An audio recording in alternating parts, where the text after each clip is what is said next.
सलाम दोस्तों, रेखा जी बहुत बहुत शुक्रिया, साजी दुनिया को भी शुक्रिया कि और आप सब जो आए आज कि हमें ये मौका दिया कि हम जनतंत्र के बारे में बात करें एक ऐसे हस्ती से जिनका नाम हम बहुत सालों से सुनते आए हैं। और ऐसा लगने लगा था और मैं शायद आपसे डायरेक्टली ये सवाल थोड़ी देर में पूछूंगी कि अभी तक ऐसे और ब्यूरोक्रेट्स क्यों नहीं उठे हुए, क्या किस तरह के पाबंदियां हैं उन पर?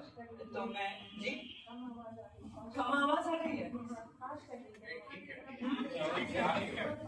ओके, तो बात शुरू करने से पहले इस इवेंट के टाइटल के बारे में थोड़ा सोचें हम। और बहुत ही सिंपल टाइटल है, जनतंत्र और मतदान। और ये क्लास 5 और 6 के सिविक्स क्लास में हम सिखाते हैं और हम सीखते हैं कि मतदान जनतंत्र की नींव है। मतदान के जरिए लोग अपनी मर्जी, अपनी इच्छा सरकार की तरफ पहुंचाती है और सरकार कोर्स करेक्शन करता है। अगर सरकार हारती है चुनाव तो अगली बार वो अपने पॉलिसीज बदल के आएंगे। और हम ये समझते हैं कि या हमारे सिविक्स क्लास में हम ऐसे ही सिखाते थे और सीखते थे कि अलग अलग ग्रुप्स होते हैं समाज में, वो सबकी मांगे होती है, सरकार इनको बैलेंस करने की कोशिश करती है, लेकिन एक ओवरऑल एथिकल फ्रेमवर्क रहता है। और वो नैतिक फ्रेमवर्क जो है वो है न्याय, सामाजिक न्याय। और सामाजिक न्याय हाशिए पे जो लोग हैं, सबसे निचले तबके के लोग जो हैं, उनको ध्यान में रखते हुए देश को चलाना है, ये हमने सीखा। और अब हम इस एक जगह पे आ गए हैं या एक मुकाम पे आ गए हैं जहां मतदान ही पे प्रश्न चिन्ह हम लगा सकते हैं। मुझे आजकल बर्टोल्ट ब्रेख्ट के शब्द की कुछ पंक्तियां याद आती रहती हैं। जो मैंने अंग्रेजी में पढ़ा था वो ये है कि people have lost the confidence of the government. The government has decided to dissolve the people and elect a new one. मतलब सरकार का विश्वास लोगों से उठ गया है और सरकार ने तय किया है कि जनता को भंग करके नई जनता चुनेगी। तो कुछ ऐसा ही लगने लगा है जनतंत्र को देखते हुए आजकल के हालात में। तो सबसे पहले हम थोड़ा बात करेंगे अशोक जी के साथ ये समरी इंटेंसिव रिविजन जो चल रहा है सर। वैसे तो ये एनाग्राम अंग्रेजी में बहुत ही अप्रोप्रिएट है मुझे लगता है, क्योंकि जनतंत्र में एक सर होना, मतलब अंग्रेजी शब्द सर और SIR अंग्रेजी में तो वही निकल के आता है। अब आप सोचिए कि ये सरकार जो है ये जो एक्रोनिम पैदा करने में मतलब माहिर है, जी राम जी फॉर एग्जाम्पल। तो ये सर सोच समझ के ही क्या होगा कि याद रहे कौन सर है इस जनतंत्र में, तथाकथित जनतंत्र में। तो सबसे पहले अशोक जी मैं आपसे ये सवाल पूछूंगी कि क्या SIR जो है वो जनता को भंग करने का एक तरीका है, लोगों को बड़े पैमाने से मतदान से वंचित, अपने मत के अधिकार से वंचित करने का एक तरीका है, या हम कुछ समझ नहीं पा रहे हैं, कुछ इसका कुछ और मकसद है, मतलब कोई अच्छा सा मकसद है क्या इसका? तो मैं सवाल ये पूछूंगी आपसे। तो सबसे पहले तो बहुत बहुत शुक्रिया रूपरेखा जी, आपने मुझे मौका दिया और आपकी परंपरा अनुसार आज आपने काम शुरू कर दी। तो मुझे लगता है बुनियादी सवाल ये है कि आप ऐसा काम क्यों करती है जिससे आंधी आती है।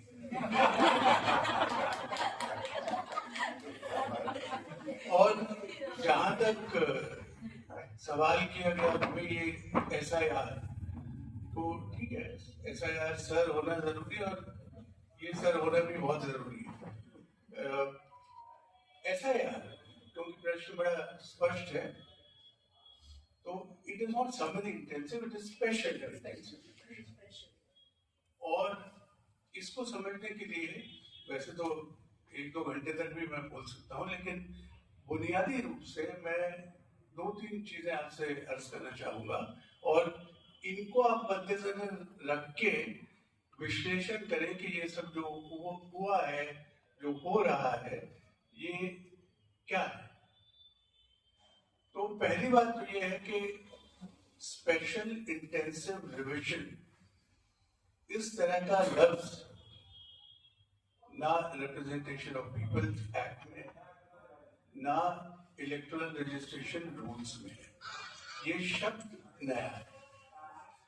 रिविजन करने का इख्तियार इलेक्शन कमीशन को है, और किस किस्म का रिविजन वो करते हैं उसमें रूल्स के तहत वो बड़ी स्पष्ट रूप से दिया गया है। एनुअल रिविजन भी होता है, समरी रिविजन भी होता है, इंटेंसिव रिविजन भी होता है, और साथ में एक प्रावधान ये भी है कि अगर इलेक्शन कमीशन चाहे तो अपनी प्रक्रिया प्रणाली अपना सकता है किसी भी रिविजन को करने के लिए। ये मुझे लगता है रूल 23 में कमीशन है जिसका सहारा लेके स्पेशल इंटेंसिव रिविजन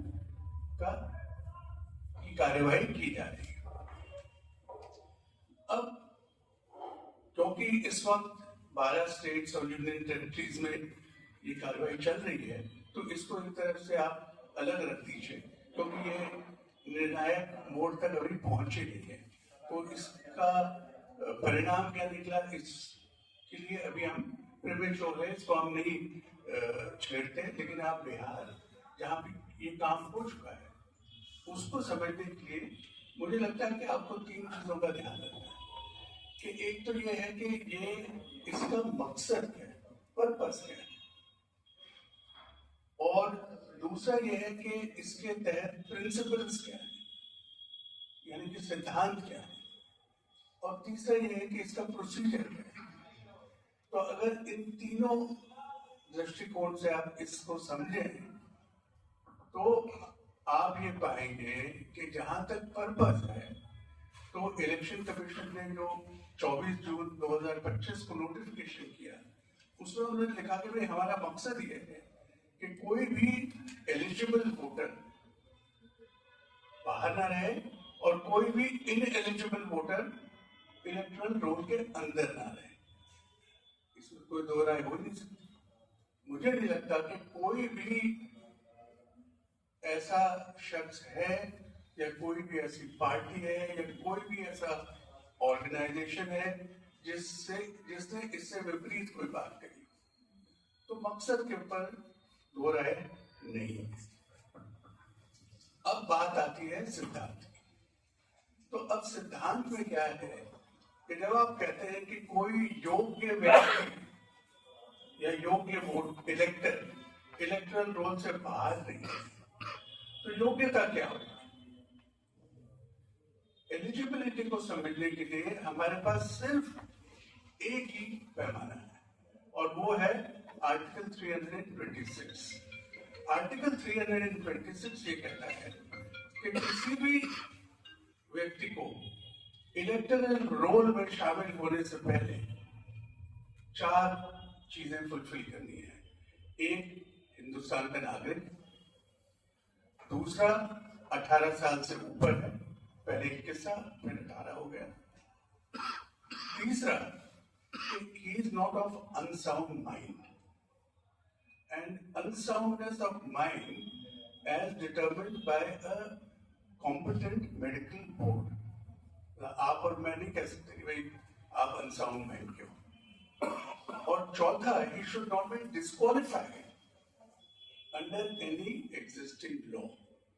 ये 4 के अलावा कोई और योग्यता की रिक्वायरमेंट नहीं है। तो अब अगर आप बिहार में जो 7 करोड़ 89 लाख की वोटर लिस्ट थी 24 जून को, और जो फाइनल वोटर लिस्ट बनी उसको 2 स्टेज में बनाएगी। एक पहले ड्राफ्ट में 789 में से 724 रहे। तो जो लोग निकाले गए उसमें से करीब 66 लाख, उसका भी एनालिसिस इलेक्शन कमीशन ने पब्लिक किया कि उसमें से 46 लाख या कुछ ऐसे लोग थे जो परमानेंटली माइग्रेटेड, एक जगह से दूसरी जगह चले गए।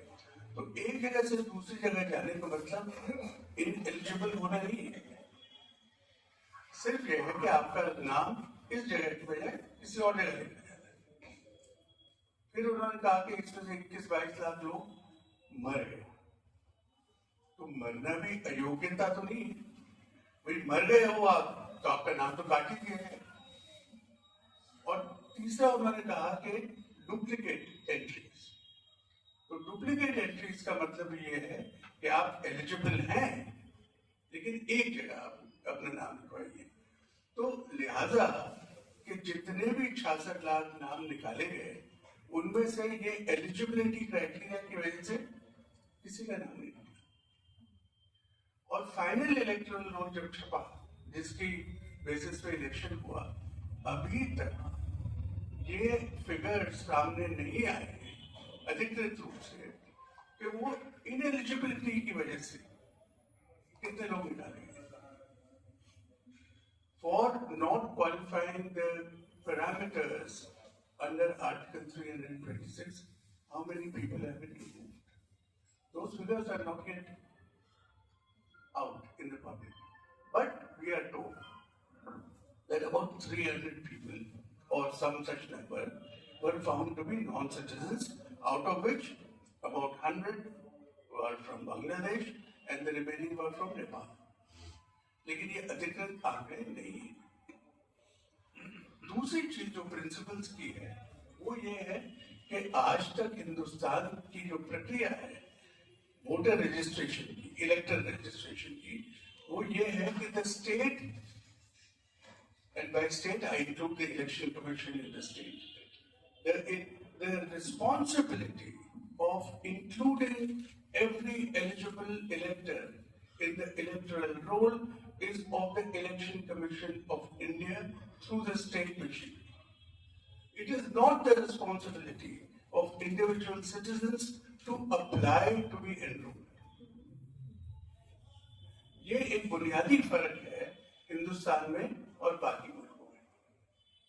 Even in a country like the US, वहां पर every person who considers himself or herself eligible is to make an application. Hindustan में सिस्टम अलग है और इसी वजह से जो एक पैमाना होता है EP ratio, which means electors to population ratio in India has been a very healthy 99% plus. And this is not 99% today. You will be surprised, and sorry if I am taking some time, you will be surprised to know that when the first elections took place, 1951 में, तब जो पहला electoral roll बना, उस electoral roll में तकरीबन 17 करोड़ और कुछ लाख, 40 से 50 लाख लोग थे। वो इलेक्टोरल रोल बनाया गया था जब कुछ सिटीजनशिप के बारे में कोई खास पता नहीं था। ये अलग चीज है कि आज तक सरकार की तरफ से कोई एक ऐसा दस्तावेज नहीं है जिससे आप जाके कहेंगे भाई मैं सिटीजन। तो ऐसी स्थिति में इलेक्शन कमीशन की जिम्मेदारी थी कि आप भारत के नागरिक को इलेक्टर बनाइए, और उन्होंने बनाया। और जिस वजह से मैंने आपसे ये बात कही वो ये कि उस वक्त सेंसस के फिगर्स नहीं थे। सेंसस के फिगर्स आए पहले इलेक्शन के परिणाम आने के बाद, और जब उनका मिलान किया गया कि according to the census of 1951 how many people were +21 in India, तो उन्होंने पाया कि जो इलेक्टोरल रोल बना था उसमें और सेंसस के फिगर में केवल 50-55 लाख का फर्क था। So those roles were prepared very meticulously with full responsibility taken by the state. इस SIR में ये प्रक्रिया उलट दी गई। आपके ऊपर, सिटीजन के ऊपर जिम्मेदारी है कि भाई आप वो फॉर्म नहीं भरेंगे तो आपका नाम नहीं आएगा उसके अंदर। तो अब इसमें एक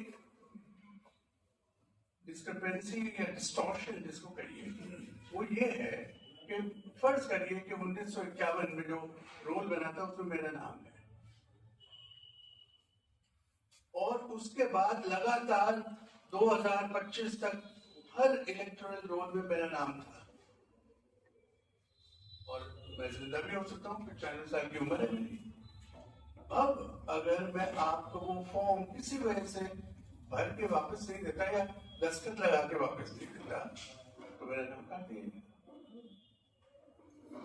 Is this fair? और इसमें सवाल ये है कि ये मान के आप चलिए कि इलेक्शन कमीशन जो काम करता है वो कानूनी रूप से हो गया है, they will be able to defend that this is a legal process. But the question is whether everything which is legal is fair. So, turning the tables on the citizen. और इसमें अगर आप कल्पना करें, और बहुत सारे लोग पॉलिटिकल साइंस पढ़ी हुई है, कि the way election commission was conceived in the constitution, and there were many other bodies which were conceived by the constitution, there is one thing unique about the ECI, which does not apply to any other body. All other bodies, including the courts and tribunals and UPSC and Finance Commission and every other CAG, their work is related to the government's work. Supreme courts भी फैसला, आधे से ज्यादा cases वो होते हैं जब सरकार ने निर्णय लिया है, उसके खिलाफ लोग जाते हैं। फाइनेंस कमीशन रिकमेंड करता है कि how resources will be apportioned between center and states. UPSC recruits people for the government. CAG audits the expenditure which is incurred by government. Election Commission is the only body which has a direct relationship with the citizens of India. Their work is not dependent on the working of the government. They are dependent on the government machinery, but they are not dependent on government working. So this bond which ECI has had with the citizens, which primarily includes the responsibility of enrolling everyone, that role has been reversed. So that is as far as the principles are concerned. Now the procedure, I think the procedure, I mean I can say a lot of things about the procedure, but fundamentally, if one purpose of the SIR is purification of election rolls, then if you are importing all your old data in the forms, क्योंकि ये जितने forms हैं ये pre filled forms, और वो form आप लोगों के पास भेजें केवल दस्तखत करने के लिए, वो बदल गया। मैं बिहार की बात कर रहा हूँ, तो फिर गलतियां तो सुधरेंगी कैसे? गलतियां तो जो आपके डेटा में है वही गलतियां आगे चलेगी। और उसमें सिर्फ पहले 24 जून के सर्कुलर में प्रोसीजर ये था कि प्री फिल्ड फॉर्म जाएगा, BLO देगा लोगों को, दूसरी बार जाके उनसे कलेक्ट करेगा, वो अंगूठा या दस्तखत करके वापस दे देंगे, अपनी एक लेटेस्ट फोटोग्राफ उसके अंदर लगा देंगे। लेकिन जब उन्होंने पाया, और हिंदू ने शायद पहला आर्टिकल लिखा था जहां उन्होंने एनालिसिस किया कि कितने लोगों के पास ये 11 दस्तावेजों में से है ही नहीं दस्तावेज, तब उन्होंने अपने रूल्स रिलैक्स किए कि नहीं आप बिना दस्तावेज के दे दीजिए, सिर्फ दस्तखत या अंगूठा लगा के दे दीजिए, फोटो भी मत दीजिए। तो वो प्रक्रिया बदल दी गई। अगर आपने दस्तावेज ही नहीं दिया तो ड्राफ्ट रूल में पता कैसे चला कि एलिजिबल है या इनएलिजिबल? क्योंकि आपकी मंशा तो ये थी कि आप देखेंगे कि भाई आप एलिजिबल हो या नहीं। तो लिहाजा जिसका फॉर्म आया सबको ड्राफ्ट रोल में डाल दिया।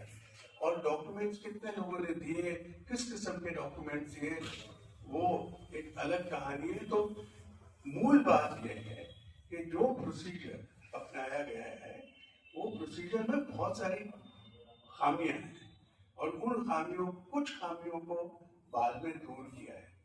लेकिन जो ओरिजिनल क्वेश्चन है वो यही है कि अगर आपको यही आउटकम अचीव करना था तो is this the best way of going about it, और are there different alternatives available to the ECI to do purification of electoral rolls to weed out all ineligible persons. So these are the three things that I want to highlight. तो इसको follow up करते हुए अचानक मैं ये भी सोच रही थी कि मैंने समरी इंटेंसिव रिविजन क्यों कहा, और इनको सुनते हुए मुझे लगा कि ये बाकायदा फ्रॉइडियन स्लिप था, क्योंकि समरी का मतलब है आर्बिट्ररी विदाउट एनी प्रोसीजर। तो नो वंडर मेरे दिमाग में समरी इंस्टेंट रिविजन मतलब टर्म रहा। It's not surprising. तो मैं आपसे कुछ एक दो फॉलो अप क्वेश्चंस पूछना चाहती हूँ ऐसा को लेके, और ये सवाल उठ रहे हैं मेरे अनुभव से। मैं एक ज्यूरी पे थी, पब्लिक हियरिंग था दिल्ली में, जहाँ आई थिंक 10-12 स्टेट से लोग आए और SIR का अनुभव उन्होंने बताया। उस ज्यूरी में जस्टिस लोकुर भी थे, जस्टिस पटवर्धन थे, पैमला फिलिपोस, जॉन रेस और मैं। और उनके अकाउंट्स को सुन के कोई शक नहीं रहता है कि जब आप पूछे ना कि ये प्रणाली क्यों, अगर आपका मकसद ये है, और इसमें एक्चुअली बाय द वे मैं थोड़ा आपसे डिफर करूंगी, ये प्योरिफिकेशन वाला शब्द मुझे लगता है हमें नहीं इस्तेमाल करना चाहिए, क्योंकि सॉरी आप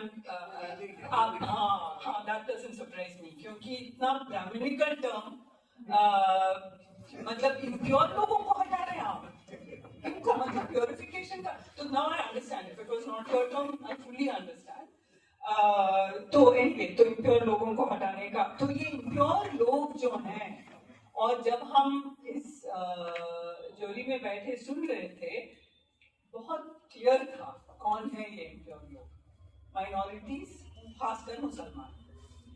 experience after experience of so I wanted to ask you कि क्या आपको लगता है या आप सहमत होंगे इससे कि ये टारगेटेड, मुझे लगता है कि जरूरी नहीं है कि हम दोनों सहमत हों कई चीज़ों पर, इसको इसीलिए कॉन्वर्सेशन कह रहे हैं, और हम इस तरह का ही हम एक समाज बनाना चाहते हैं, एक ही मंच पे बैठ के लोग एक दूसरे से डिसएग्री करें। So I don't want Ashok ji to be held responsible for anything I say, लेकिन it does occur to me, मुझे लगा कि ये खासकर माइनॉरिटीज पे टारगेटेड है। तो for example in many accounts हमें समझ में आया कि एक तरीका है, एक प्रॉपर प्रोसीजर है, जहाँ पहले डेमोलिशन होता है, किसी बस्ती की डेमोलिशन होता है, और डेमोलिशन के बाद उनका पता नहीं रहता, और ये डेमोलिशन कोइंसिडेंटली मुस्लिम कम्युनिटीज के होते हैं, झुग्गी हैं, इलीगली ऑक्यूपाई कर रहे हैं, स्क्वाटर्स हैं, जो भी है करके पहले डेमोलिशन, उसके बाद उनका पता नहीं है, तो वो पता नहीं बता सकते उनको। अगर और कुछ एक दो केसेस में उनको रिलोकेट किया गया, तो then they can't give that address, और ये एड्रेस पुराना एड्रेस तो नहीं हो सकता, यहाँ तो आप 2 हफ्ते से ही हैं, तो क्या पता आप कहाँ से आए, यहाँ क्या अप्रूव देंगे कि इस धरती पे आप जनरेशन से रह रहे हैं। तो इस तरह के तरीके हैं, और ये डेमोलिशन हम समझ रहे हैं, और आप उस स्टेट में हैं जहाँ bulldozer justice is a term that has come from this state, so you can be very proud of the state कि ऐसा एक टर्म निकल के आया है जो रेखा जी सही बात है, मैं भी बहुत शर्मिंदा हूँ। तो ये डेमोलिशंस आर अ वे ऑफ लोगों को बेघर करके फिर उनकी नागरिकता छीनना, मुझे लगता है पूरा सोचा हुआ वो है। आज यहाँ आते वक्त मैं पेपर पढ़ रही थी और इलाहाबाद हाई कोर्ट ने फिर दोहराया है कि सुप्रीम कोर्ट ने जब कहा है कि किसी को कोई क्रिमिनल एक्ट में या उसको अगर वो अक्यूज है या क्रिमिनल पाया गया तो उसका प्रॉपर्टी और उसका घर डिमोलिश करना बिल्कुल इलीगल है। सुप्रीम कोर्ट ने ये कहा। इलाहाबाद हाई कोर्ट पूछ रहा है यूपी सरकार से कि आप क्यों फिर भी करते जा रहे हैं जब सुप्रीम कोर्ट ने कहा है कि ये बिल्कुल गैर कानूनी है। तो ये डिमोलिशन और लोगों को बेघर करना और फिर उनसे नागरिकता छीनना, मुझे लग रहा है कि एसआईआर से पहले ही ये एक सोचा समझा हुआ तरीका है। तो मेरा सवाल आपसे ये है अशोक जी कि ये क्या मेरा शक और हम सबका शक सही है कि एसआईआर का एक्चुअल मकसद माइनॉरिटीज को टारगेट करना है? तो देखिए, ऐसा है कि मैं समझता हूँ कि जितने भी लोग यहाँ बैठे हैं वो तथ्य और तर्क को अच्छी तरह समझते हैं। तो जहां तक एसआईआर का सवाल है, हमको तर्क और तथ्य दोनों देखने पड़ेंगे। आपकी शक, शुबा, भ्रांति कुछ भी हो, लेकिन तथ्य क्या है ये आपके सामने जब है, उनको देख के ही आप किसी निष्कर्ष पर पहुंचिए।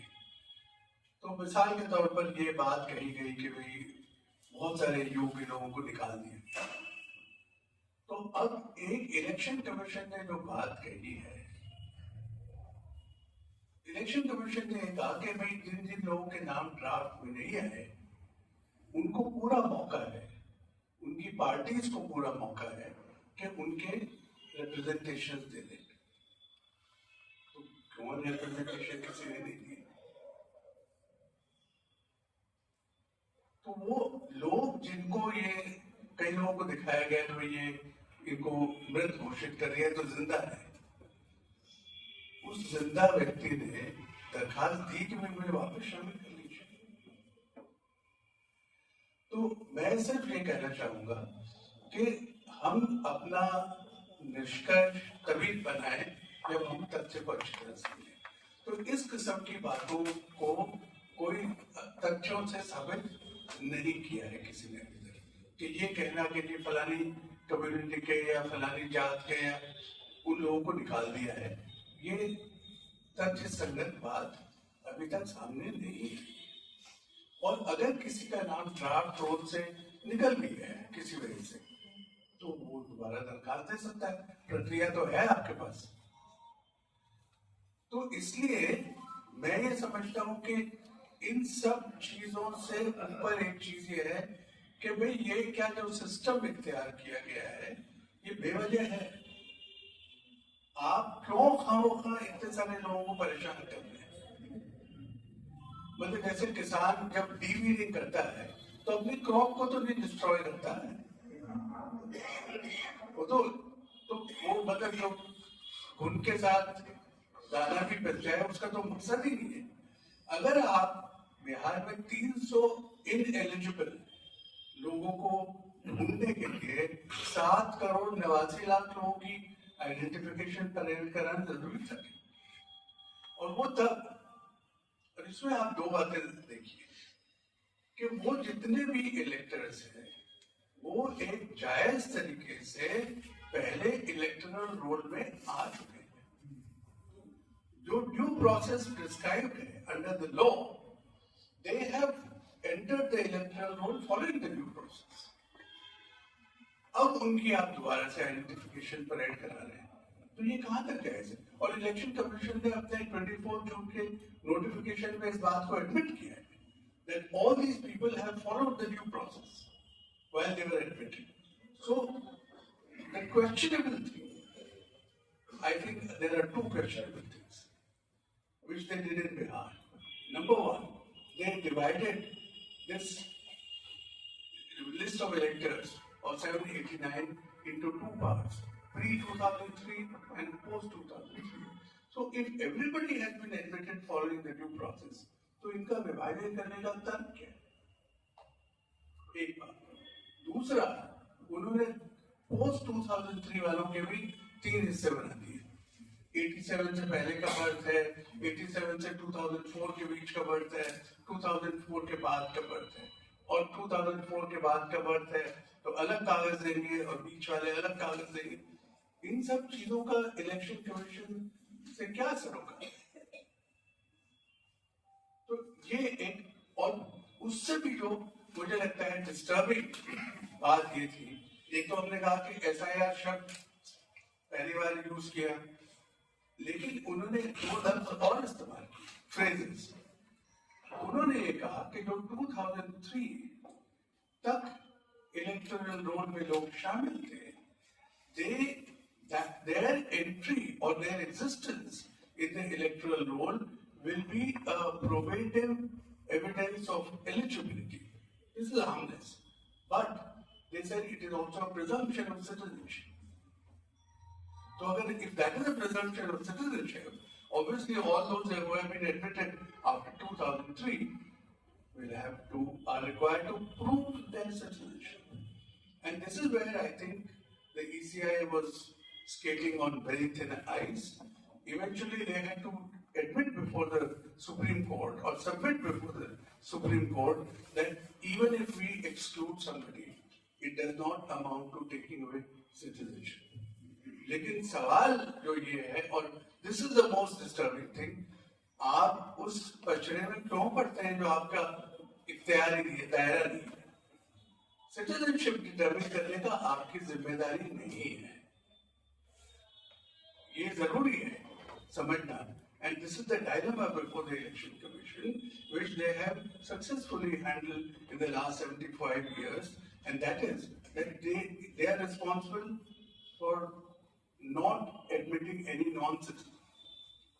So on the one hand, you are not supposed to determine citizenship, and in a situation where nobody has any document of citizenship issued by the state, you still have to prepare an electoral roll which only admits citizens.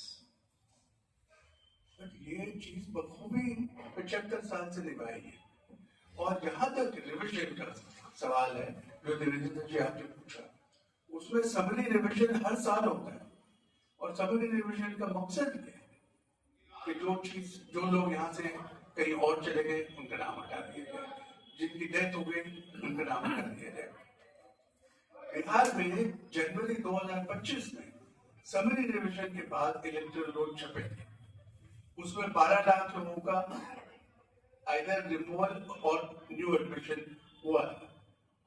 तो इस और intensive revision का जो प्रावधान है वो electoral registration rules में इस वजह से है कि अगर कभी कोई शिकायत आती है कि फलाना कॉन्स्टिट्यूएंसी, पार्लियामेंट और असेंबली और डिस्ट्रिक्ट, वहां का रोल पूरी तरह से कंटामिनेट हो चुका है, ये बहुत हद तक कंटामिनेट हो चुका है, then election commission has the authority to carry out an intensive revision, which they have done, by the way, in some instances, where they say, okay, all old roll is gone and we are preparing the roll anew. They did it in instances where they received complaints that there is a large-scale migration from an area. So they do have this power, but this kind of subjecting everyone, I think, is something which they have done for the first time. तो SIR, क्योंकि कई सारी चीजें हम अशोक जी से सुनना चाहते हैं, तो SIR के बारे में आप लोगों का सवाल शायद बाद में हो सकते हैं, तो इसको समेटते हुए मैं एक दो चीजें SIR के बारे में और कहूँगी। एक कि अगर आपको लगा कि मैं ज्यादा भावुक हो रही हूँ इसको लेके, ये इसलिए है कि मेरा नाम हटाया गया है, भाई मेरा नाम 2002 के इलेक्टोरल रोल्स में नहीं है, और सिर्फ मेरा नहीं, मेरे हाउसिंग सोसाइटी का 50% लोग जो कि 2000, मेरा साल 2002 का है और तब से मैं हर इलेक्शन में वोट करते आई हूँ।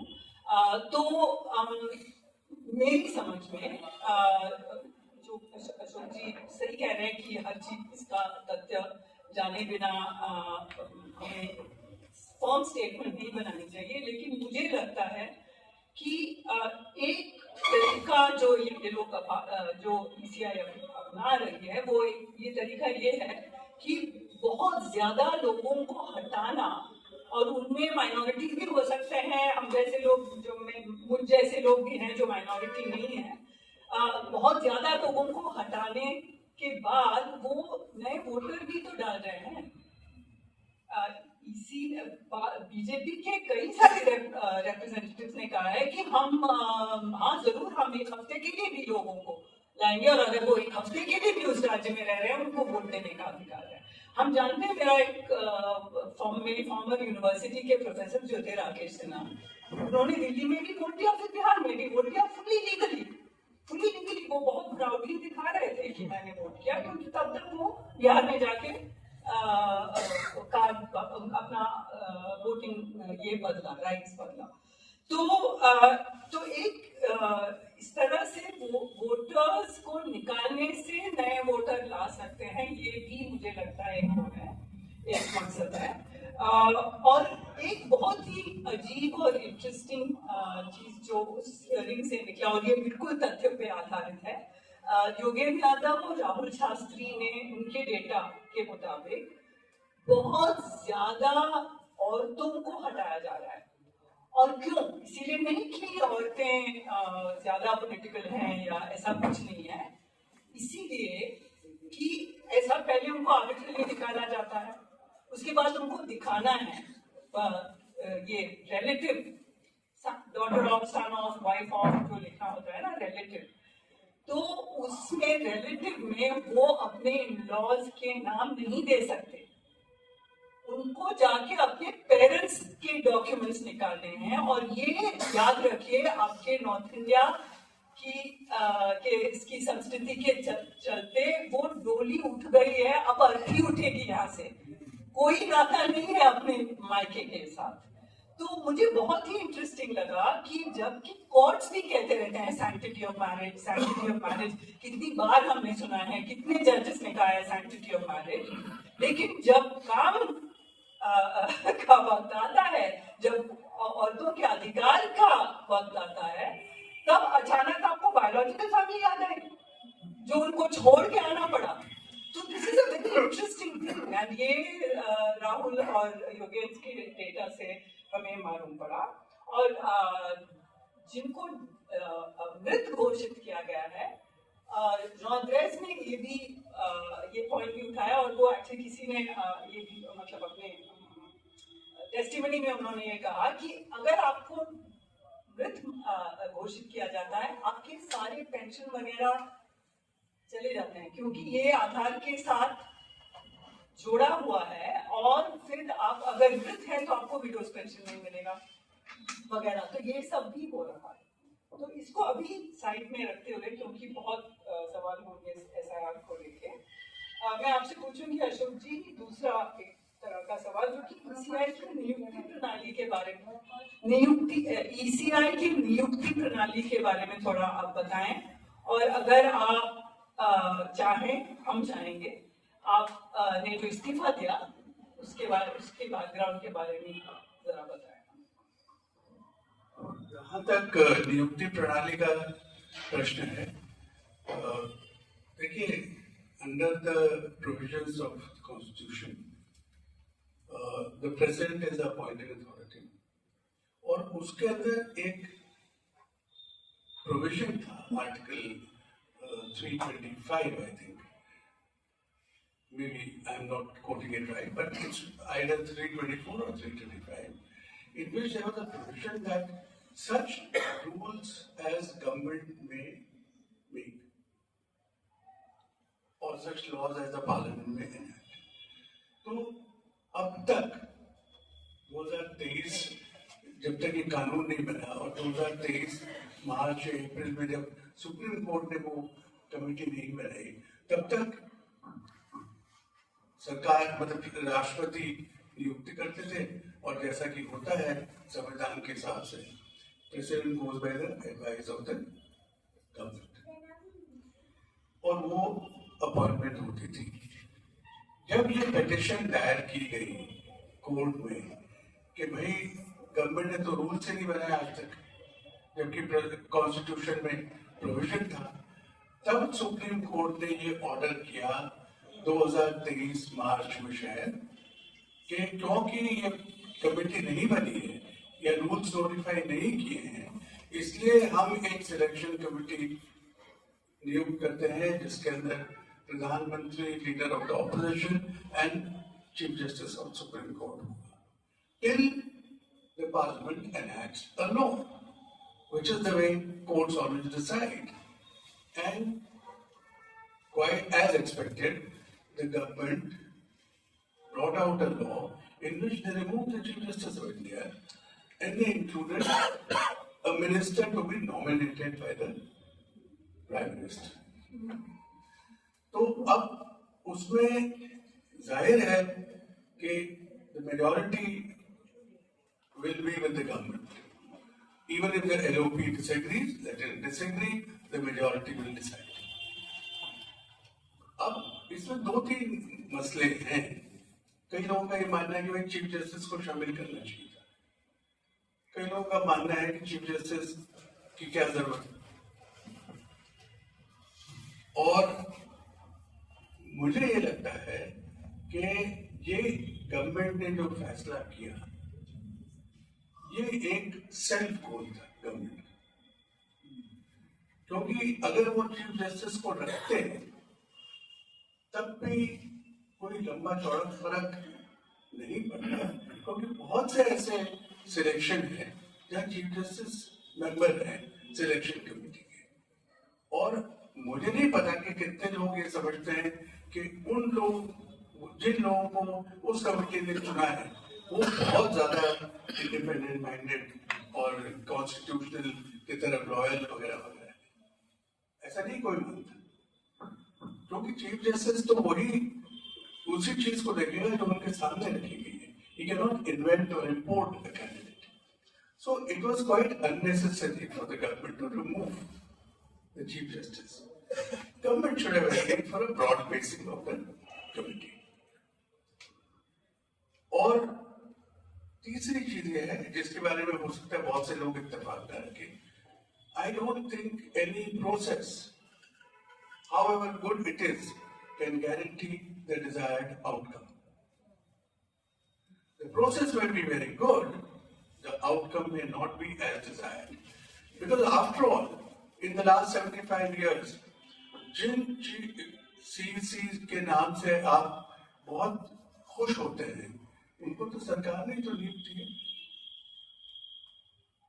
वो भी गवर्नमेंट सर्वेंट्स रह चुके थे, उनको सरकार ने ही बनाया। उस वक्त ना कोई कमेटी थी ना कुछ था, but they did their work in a very impartial and fair manner. So ultimately, I think it is the quality of people who are selected. It is not the procedure which will guarantee this.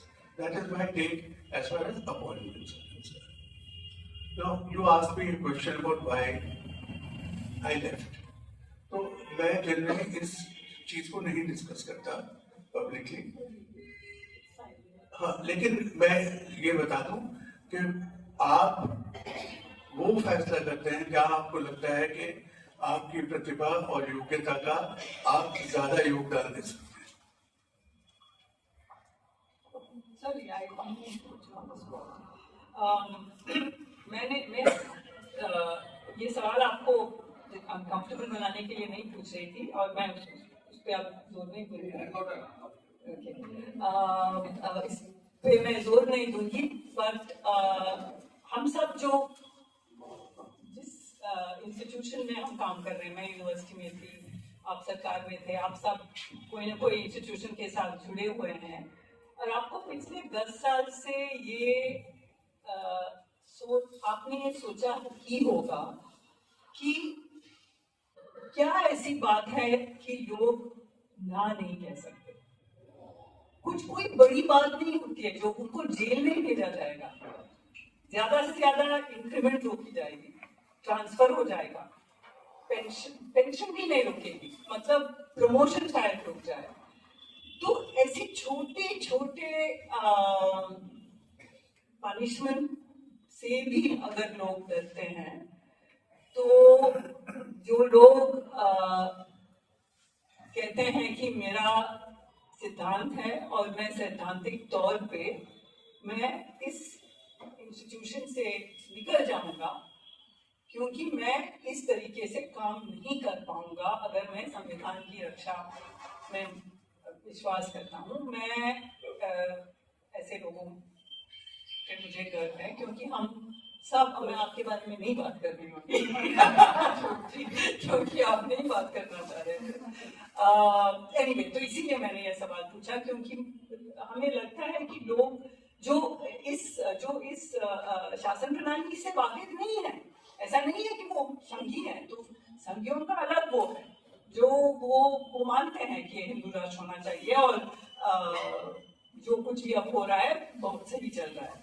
मैं उनके बारे में बात कर रही हूँ जो नहीं मानते कि ऐसा होना चाहिए, लेकिन वो ना नहीं कहेंगे, छोटी चीज के लिए ना नहीं कहेंगे। आपने एक वो शेर नहीं सुना, कुछ तो मजबूरियां रही होंगी। आप बहुत ज्यादा जनरस हैं, मैं शायद नहीं हूँ उतना जनरस। तो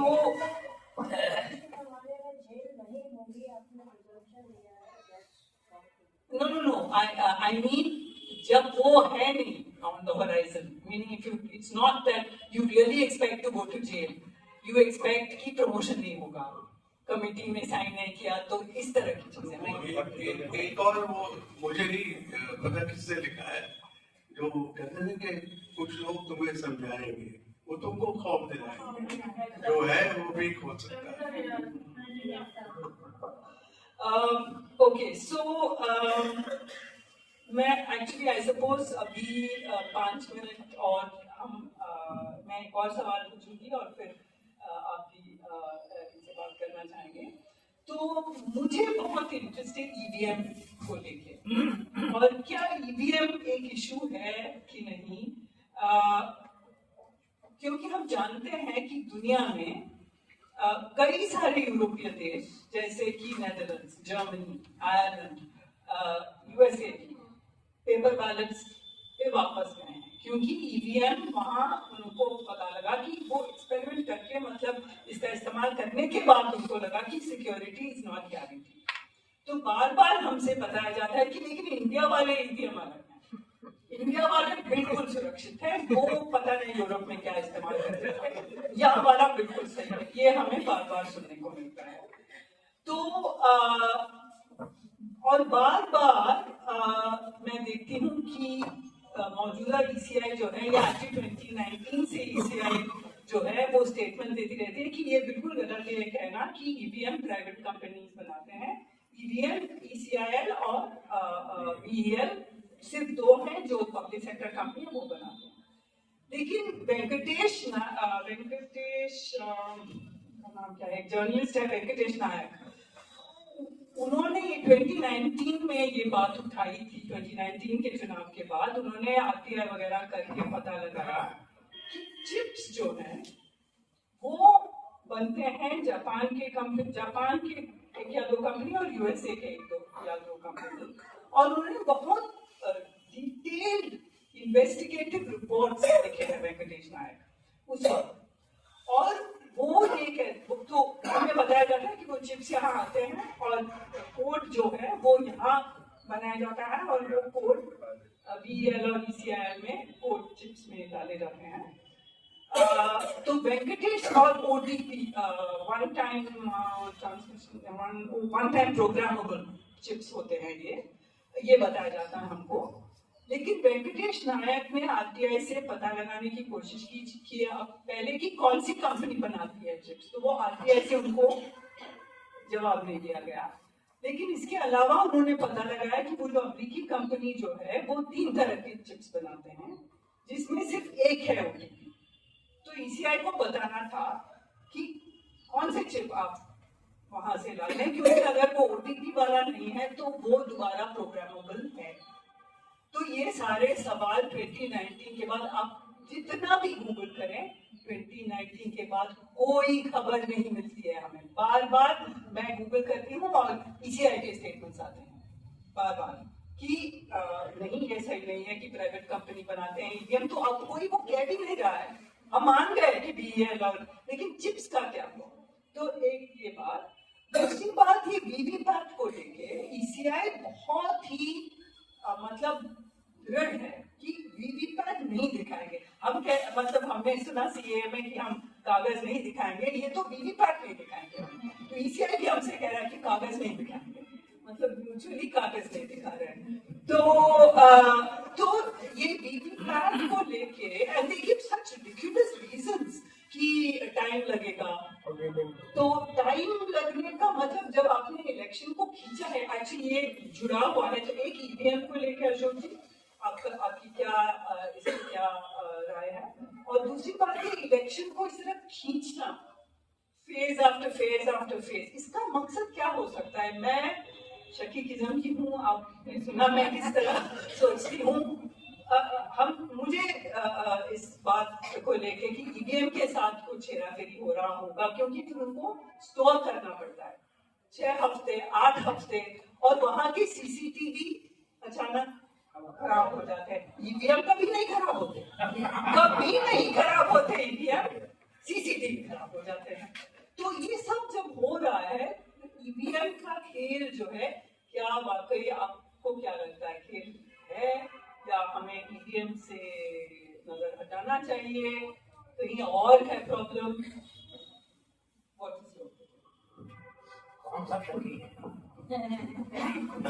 तो देखिए, जो EVM का सिस्टम है, ये मुझे लगता है 53 साल जब हमने पेपर बैलेट इस्तेमाल किया हिंदुस्तान में, तब जाके EVM के ऊपर हम शिफ्ट हुए कंप्लीटली।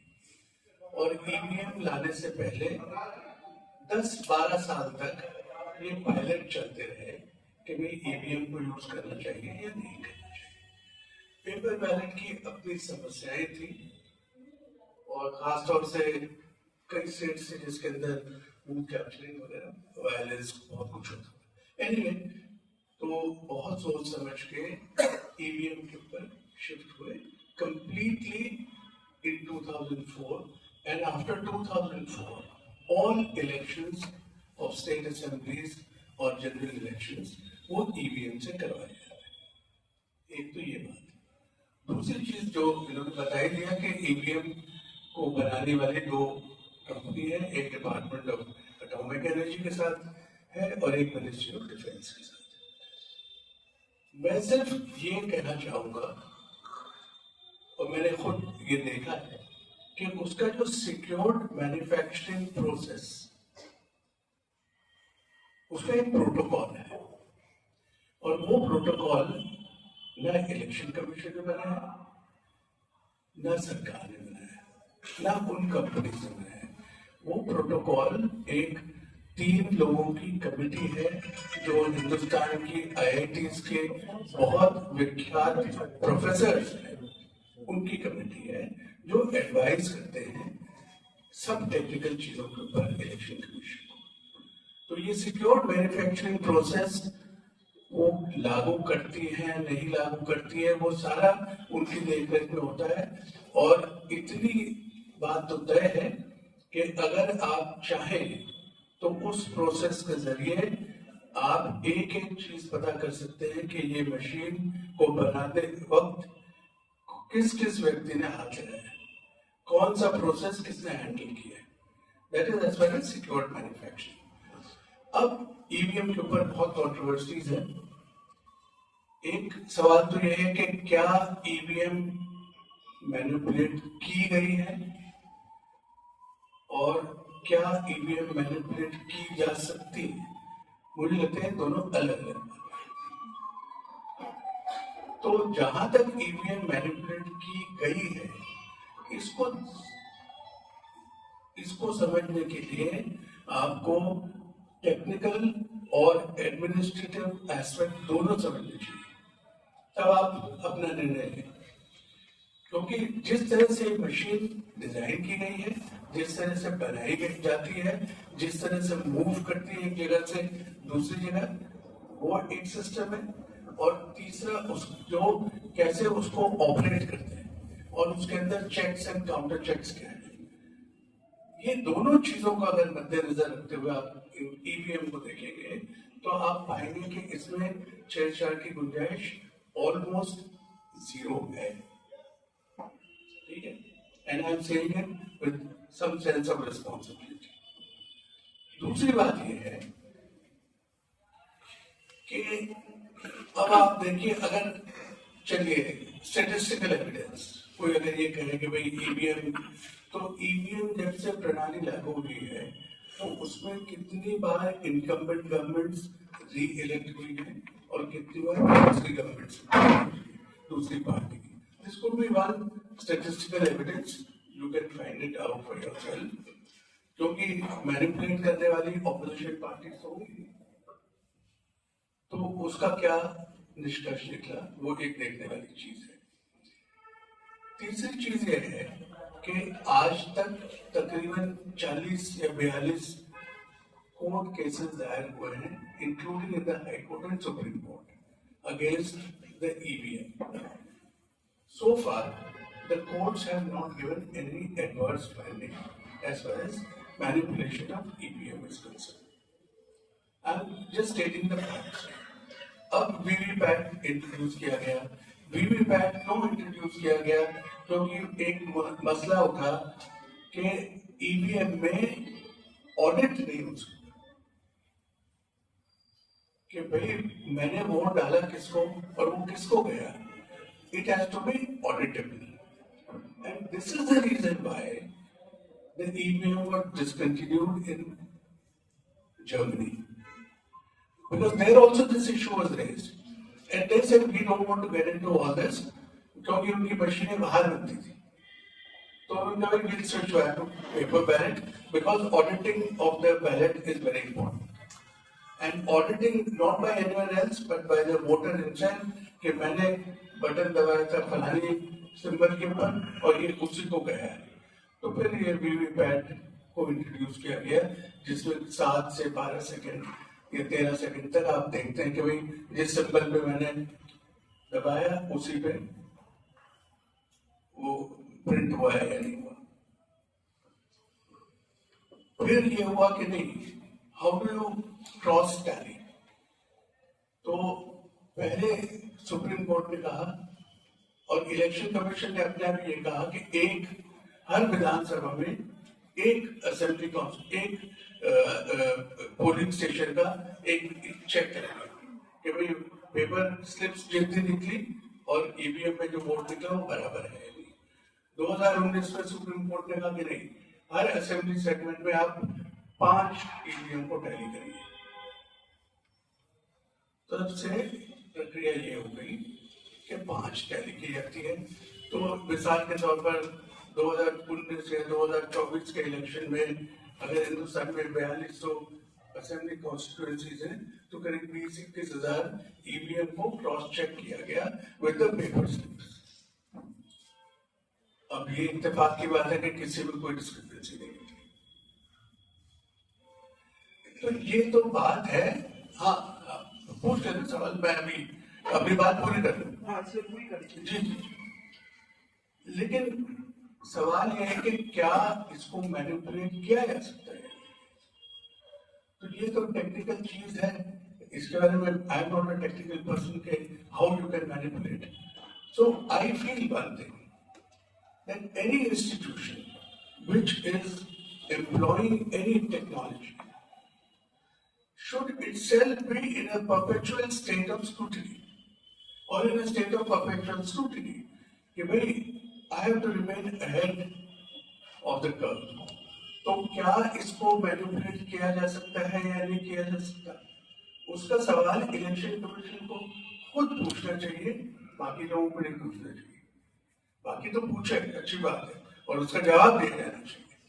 और एक बार जवाब देने के लिए इलेक्शन कमीशन ने हैकेथॉन ऑर्गेनाइज की, उन्होंने इश्तेहार दिया कि आ जाइए जिसको ये दावा करते हो कि हम इसको हैक कर सकते हैं। तो 2 शायद लोग आए, एक ने तो कहा कि हम तो सिर्फ देखने हैं, हम हैक करने नहीं है, और दूसरे ने कहा कि हम अपने साथ लाए हैं मशीन और उसको हैक करके दिखाएंगे। तो इलेक्शन कमीशन ने उनसे गुजारिश की कि भाई आपकी मशीन तो इलेक्शन में नहीं इस्तेमाल होती, हमारी मशीन को हैक करके दिखाइए। तो वो भी मतलब that so-called hackathon did not materialize. Now there are one is what I said, that election commission should be in a state of perpetual inquiry itself. The second is the issue of source code. तो source code open किया जाना चाहिए या नहीं किया जाना चाहिए, ये एक मसला है। और इस मसले के ऊपर ऐसा नहीं है कि विचार नहीं होता, बहुत बार विचार हो चुका है। तो वो क्यों नहीं सोर्स कोड ओपन करते, उसके पीछे कुछ जायज कारण है कि और कंट्रोवर्सी क्रिएट तो नहीं हो जाएगी सोर्स कोड ओपन करने से, कोई और छेड़छाड़ तो नहीं करना शुरू कर देगा। I think in their belief, the system feels that handling that controversy is more difficult than handling this controversy. और तीसरी चीज ये है कि मुझे लगता है कि to set the doubts at rest, अगर इलेक्शन कमीशन ये कहे कि अच्छा इस असेंबली सेगमेंट की या इस पार्लियामेंट सेगमेंट की 100% स्लिप्स काउंट कर लेते हैं, कंट्रोवर्सी कहीं तो शांत होनी चाहिए। और ईवीएम बाकी कंट्रीज क्यों नहीं इस्तेमाल करती, उसके सब जगह अलग अलग कारण है। और ऐसा नहीं कि ईवीएम नहीं इस्तेमाल होती, in fact there are countries in which internet voting is also allowed, and internet तो आप किसी के काबू में नहीं, बट वो लोग इस्तेमाल करते हैं इंटरनेट को। और I will revert to one issue which you raised. I think it is very important for all of us as responsible citizens to understand कि ये जो हम कहते हैं ना कि migrants, again in India there is no definition of migrants. Please explain me if there is a definition of migrants. आप 25 साल से केरला को छोड़ के और मध्य प्रदेश में काम करते हैं, are you migrant? But the unfortunate और the reality, ground reality in India is कि lot of people move here and there in India for jobs. Some jobs are more permanent, others could be in the nature of casual laborers. तो अगर मैं 6 महीने यहाँ काम करता हूँ, फिर ये काम खत्म हो गया, दूसरा काम के लिए मैं किसी और स्टेट चले आता हूँ, तो मेरे मत का अधिकार कौन प्रोटेक्ट करेगा? ये एक मसला है। और इस मसले का समाधान इस तरह से हुआ that India adopted the definition of ordinary resident.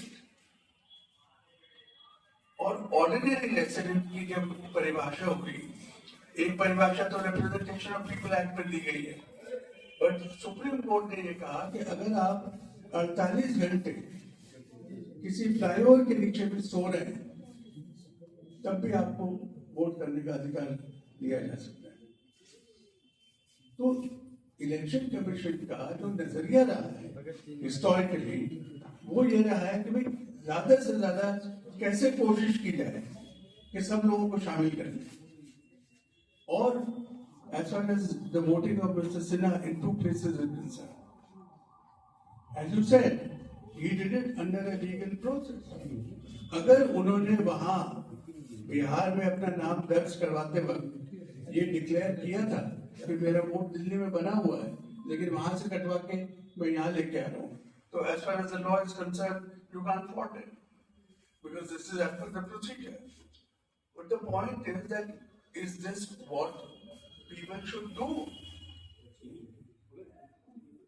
So the question again is कि अब इस चीज को करने के लिए कुछ और गाइडलाइंस बनाने की आवश्यकता है।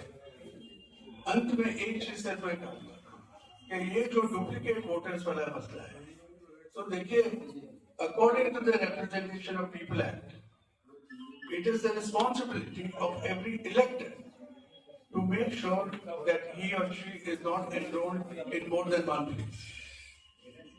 But how many of us bother? हम सोचते ठीक है यार, वहां से अपने आप कट जाएगा।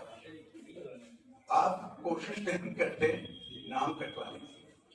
फिर भी so far election commission had adopted an attitude कि भाई चलो, जैसे एक इंटेलिजेंट पेरेंट होता है, कोई बात नहीं, इससे 2 जगह करा लिया vote.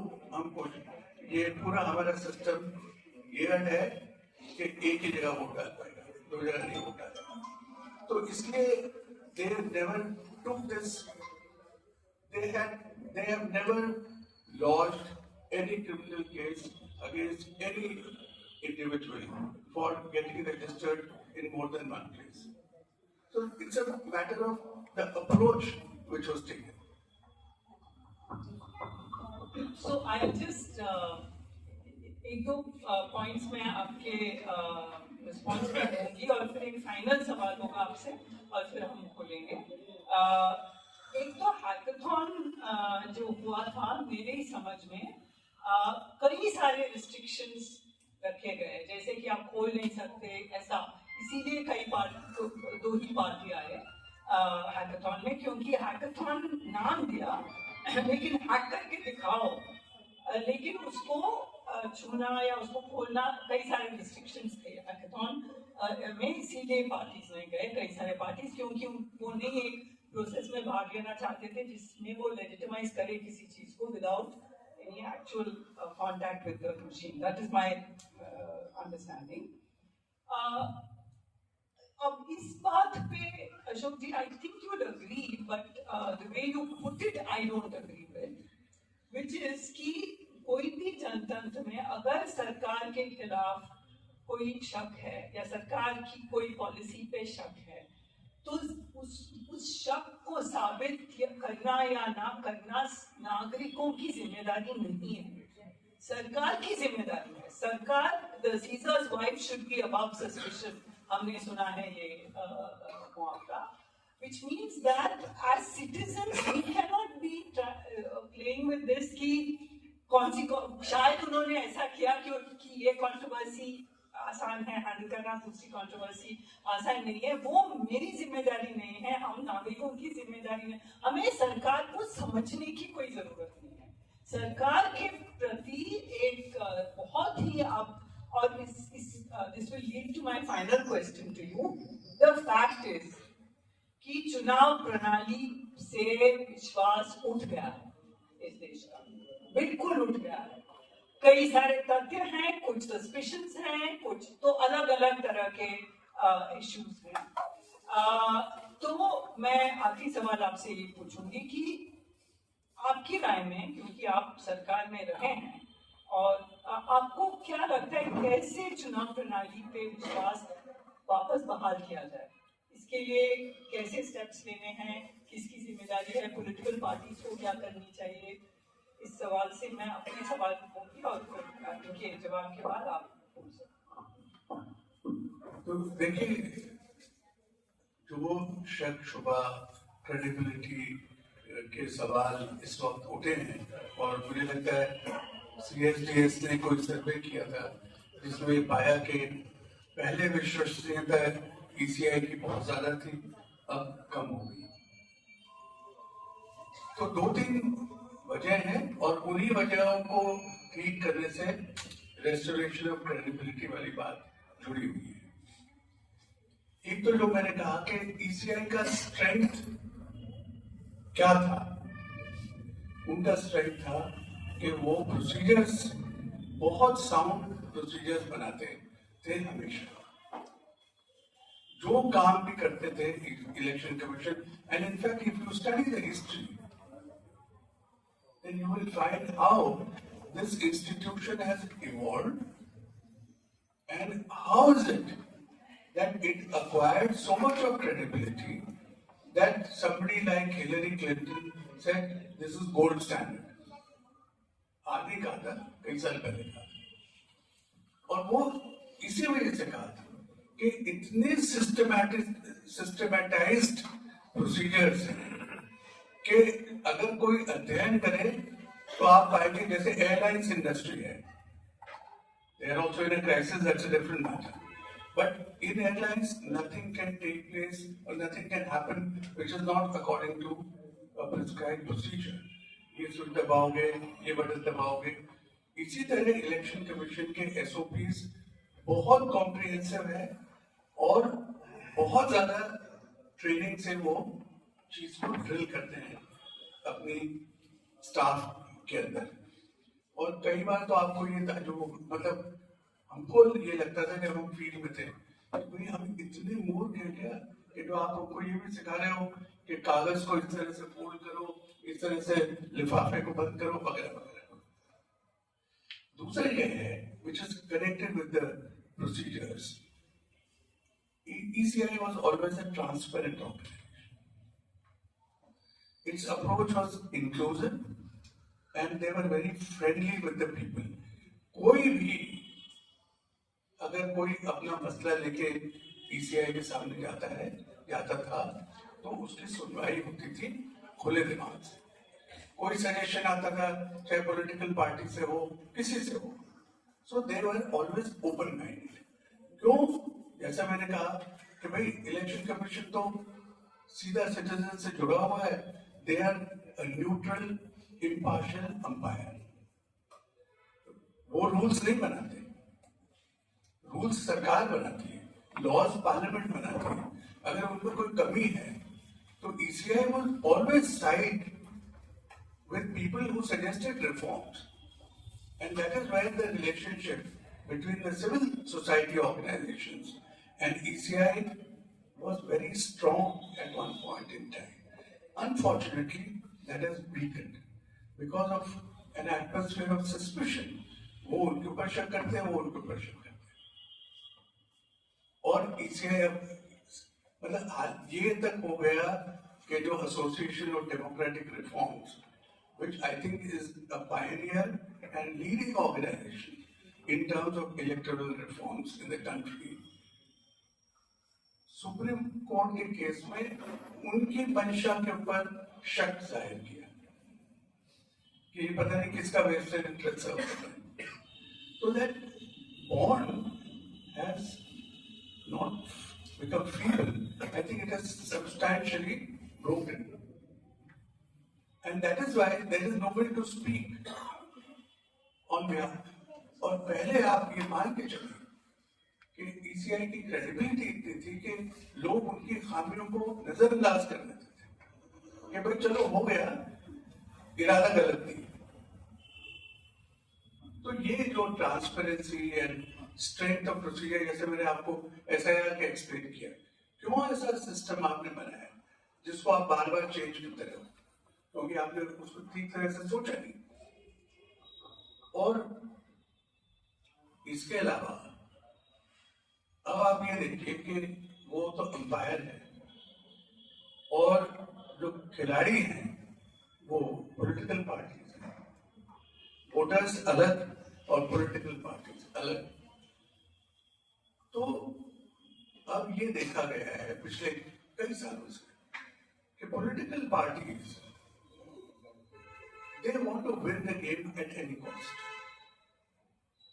So if everybody wants to win the game at any cost, the job of the umpire becomes very tough. And if you don't have that toughness, then there will be a problem. क्यों? क्योंकि umpire का तो काम ये है कि भाई अब वो विराट कोहली बैटिंग कर रहा है, बॉल डाली, LBW हुआ, अपील हुई, आउट है तो आउट.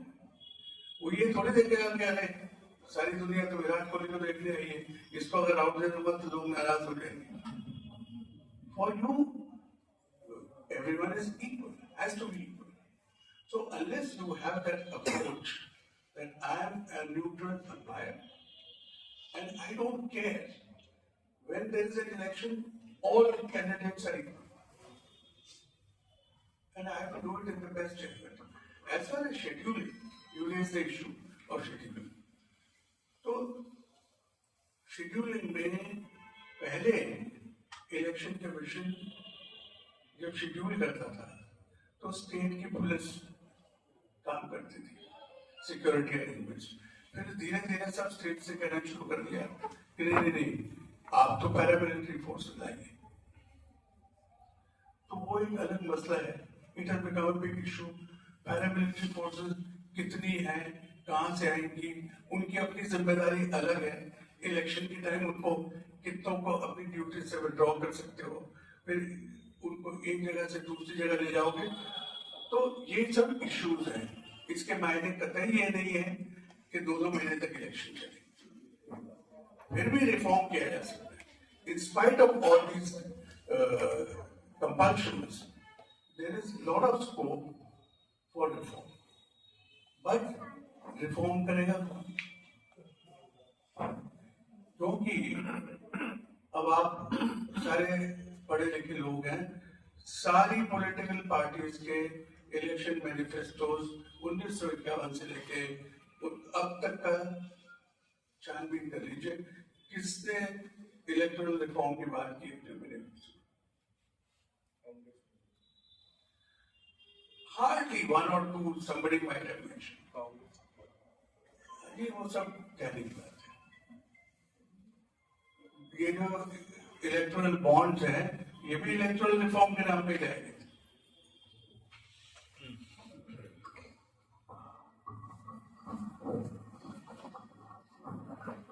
इसके पहले के आप एक ओपन हाउस और क्वेश्चन आंसर सेशन जैसा फॉर्मेट खबर मैंने बताया था, वो मैं बस बहुत संक्षेप में मैं 2-4 मिनट अपनी बात करना चाहता हूँ, ताकि आपको बहुत ज़्यादा समय आपको मेरे सवाल पूछने का जो पूरा प्रोसीजर था, SIR का प्रोसीजर, तो EVM से लेके और VVPAT से लेके जो बड़ी टेक्निकलिटीज थी, वो तो उसके एनालिसिस काफ़ी हुई है। मेरा ख्याल है कि उसके ऊपर मैं कोई कमेंट नहीं कर सकता है, उसमें कोई जोड़ नहीं सकता है उसके अंदर। लेकिन मैं एक दूसरी बात कह रहा हूँ जो उससे रिलेटेड है, यानी वो तो कोर इशू था। मैं उसकी जो पेरिफेरल क्या पर्टिकुलरली कोर इशू है, मैं उस पर जरूर बात करना चाहूँगा। ये जो राइट टू वोट है और फ्री और फेयर इलेक्शन है, ये फंडामेंटल है किसी डेमोक्रेसी के लिए। अब सवाल ये है कि जब डेमोक्रेसी ही जो है गड़बड़ा रही है और वही खतरे में पड़ रही है, तो फिर इलेक्शन कैसे फ्री और फेयर होगा? ये सब कैसे होगा फिर? इसलिए ये हम ये देख रहे हैं कि हमारे पढ़े लिखे लोगों में भी, आप सबका ये अनुभव होगा कि वो इलेक्शन अगर हो रहा है तो उसको समझते हैं कि कामयाब डेमोक्रेसी है। यानी इलेक्शन के मतलब डेमोक्रेसी है, भाई इलेक्शन हो रहा है डेमोक्रेसी है। और जितनी हमारी जो है वो थ्राइविंग फ्लोरिशिंग डेमोक्रेसी के देखिए, बाकायदा हर साल इलेक्शन होता है, अब टर्म के ऊपर इलेक्शन हो रहा है। अब वो ये नहीं समझना चाहते, ये नहीं समझ रहे हैं कि इलेक्शन के अलावा भी बहुत सी कंडीशन है डेमोक्रेसी की। एक डेमोक्रेसी के अंदर जो है वो फ्री जुडिशरी भी होती है, फ्री मीडिया भी होता है, राइट टू डिसेंट आपका है, to express your opinion without any fear, genuineness का पार्ट है। लेकिन हमारे यहाँ जिस तरह से डेमोक्रेसी आ रही है, बिल्कुल वो कॉरलरी बिल्कुल सही बिल्कुल होगी अगर ये कहा जाए कि फासिज्म जो है वो पीछे से देख रहे हैं, वो डेमोक्रेसी के कंधे पर चढ़ के रहता है। नाजी हिटलर ने भी इलेक्शन लड़ा था, ऐसा नहीं था कि वो उसने रातों रात मिलिट्री को हुआ और उसने कब्जा कर लिया था, ऐसा नहीं हुआ था। वो बाकायदा इलेक्शन को लड़ा। एक पहली बार उसको 23% वोट मिला और आखिरी बार 33% उसको वोट मिला था। 50% उसने कभी टच नहीं किया था। हमारे यहाँ भी 50% अभी नहीं मिला है। रास्ता वही जा रहा है, धीरे धीरे करके हम उसी तरफ मूव कर रहे हैं। अब अगर हमारे समाज को अगर ये खतरा भी नहीं दिखाई दे रहा है अगर, तो कहीं न कहीं से ये जिम्मेदारी सिविल सोसाइटी की भी बनती है कि वो जो भी प्रयास कर सके वो करे और बताए कि साहब ये खतरे हैं इस तरह के। खाली इलेक्शन के मतलब डेमोक्रेसी नहीं है, भले ही चाहे आप फ्री और फेयर इलेक्शन करा लीजिए। इसलिए इतने पोलराइजेशन के बाद, इतने डिवीजन के बाद अगर मान लीजिए आपने फ्री और फेयर इलेक्शन करा भी दिया आपने, तो क्या वाकई वो क्या फेयर इलेक्शन है क्या वो? ये बड़े इनकन्वीनियंट क्वेश्चंस हैं। दूसरी बात ये कि जिस तरह से हमारे यहाँ अपने देश में पिछले 10-12 वर्ष से जिस तरह से हो रहा है कि वो डेमोक्रेसी के नाम पर मेजोरिटेरियनिज्म को प्रमोट किया गया। यदि अगर मेजोरिटेरियनिज्म भी डेमोक्रेसी है तो कोई भी बच्चा जो फिजिक्स का है वो स्कूल वाला वो यही कहेगा भाई ठीक तो है, जो मेजोरिटी का व्यू है वो डेमोक्रेसी में होता है। और बच्चा पूछे तो चलिए फिर भी चल जाएगी बात।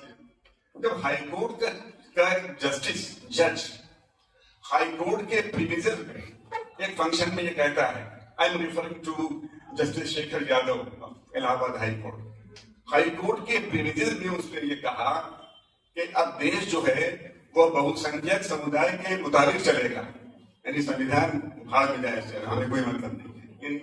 अब आप बताइए साहब, ये सीधे सेडिशन के ऊपर तुम चाह रहे हो, तुम बिल्कुल कॉन्स्टिट्यूशन को बिल्कुल झुटला रहे हो, उसके खिलाफ बगावत है एक तरह से कॉन्स्टिट्यूशन की, और कुछ नहीं हुआ उसका।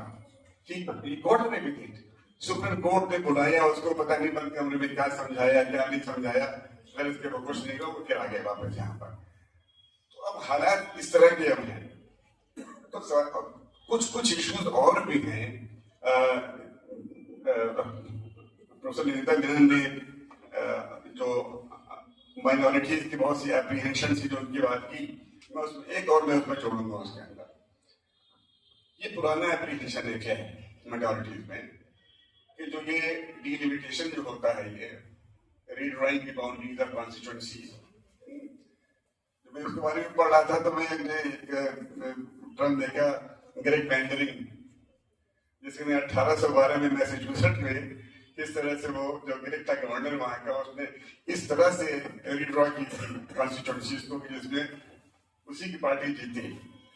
इसी भी बड़ा अटेंशन पुराना है, इसलिए कि बहुत जगह हमने 30-40 साल से, तो 50 साल से नहीं देख रहा हूँ इसको, कि बार बार ये सवाल उठता है और माइनॉरिटी कम्युनिटी के लीडर उठाते हैं कि जहां पर भी हमारे वोट थोड़े ज्यादा हो जाते हैं, 25%, 30% अक्सर, बहुत केसेस में उनको रिजर्व कॉन्स्टिट्यूएंसी डिक्लेयर कर दिया जाता है, स्पेशली शेड्यूल्ड कास्ट के लिए रिजर्व हो जाती है। या इस तरह से वो फिर रीड्राइंग होती है, डिलिमिटेशन कमीशन इस तरह से करता है उसको कि वो स्कैटर हो जाए वो, ताकि वो ब्लॉक वोटिंग नहीं कर सके वो उसके अंदर। लेकिन कोई ब्लॉक वोटिंग करना भी कोई बड़ी आइडियल सिचुएशन नहीं है डेमोक्रेसी के लिए, इसलिए डेमोक्रेसी में तो इंडिविजुअल डिस्कशन होना चाहिए। लेकिन जिस तरह से हमारे यहाँ होता है तो हम तो उसी कंटेक्स्ट से बात करेंगे। तो ये भी बहुत पुराना एप्रीहेंशन है, और इसको कन्विंस करना, मुतमईन करना माइनॉरिटीज को, ये इलेक्शन कमीशन और डिलिमिटेशन कमीशन की जिम्मेदारी है, जो आज तक उसने नहीं किया। उसने वो कहे कि नहीं, ये ऐसा नहीं है, इस तरह से नहीं हो रहा है। जब इसमें एक चीज और जोड़ी जाती है कि declining representation of minorities in different assemblies and parliament. अब कई नॉर्थ ईस्ट को तो जाने दीजिए, यानी मैं मिजोरम नागालैंड की बात नहीं कर रहा हूँ। अब कई असेंबलीज ऐसी हैं, स्टेट असेंबली, जहां के ऊपर माइनॉरिटी कम्युनिटी का एक भी एमएलए नहीं होता। ये बहुत से इस तरह के इश्यूज हैं जो बार बार आएंगे और जो डेमोक्रेसी के अंदर उठाए जाएंगे, ये सारे के सारे इश्यूज तरह के। पर आप ने जितनी टेक्निकलिटीज उसकी थी हम लोग के साथ साझा की आपने, और मेरा ख्याल है कि हमारे जो ऑडियंस है उनके बहुत से अपने सवाल होंगे, बहुत से एप्लीकेशन होंगे। अब आप एक एक करके आप हाथ उठा के खड़े होकर सवाल पूछ सकते हैं, लेकिन एक शर्त ये है कि सवाल होगा, स्टेटमेंट्स नहीं होंगे, इसलिए कि ज्यादा से ज्यादा लोगों को वक्त मिलेंगे। हरीश चंद जी, आप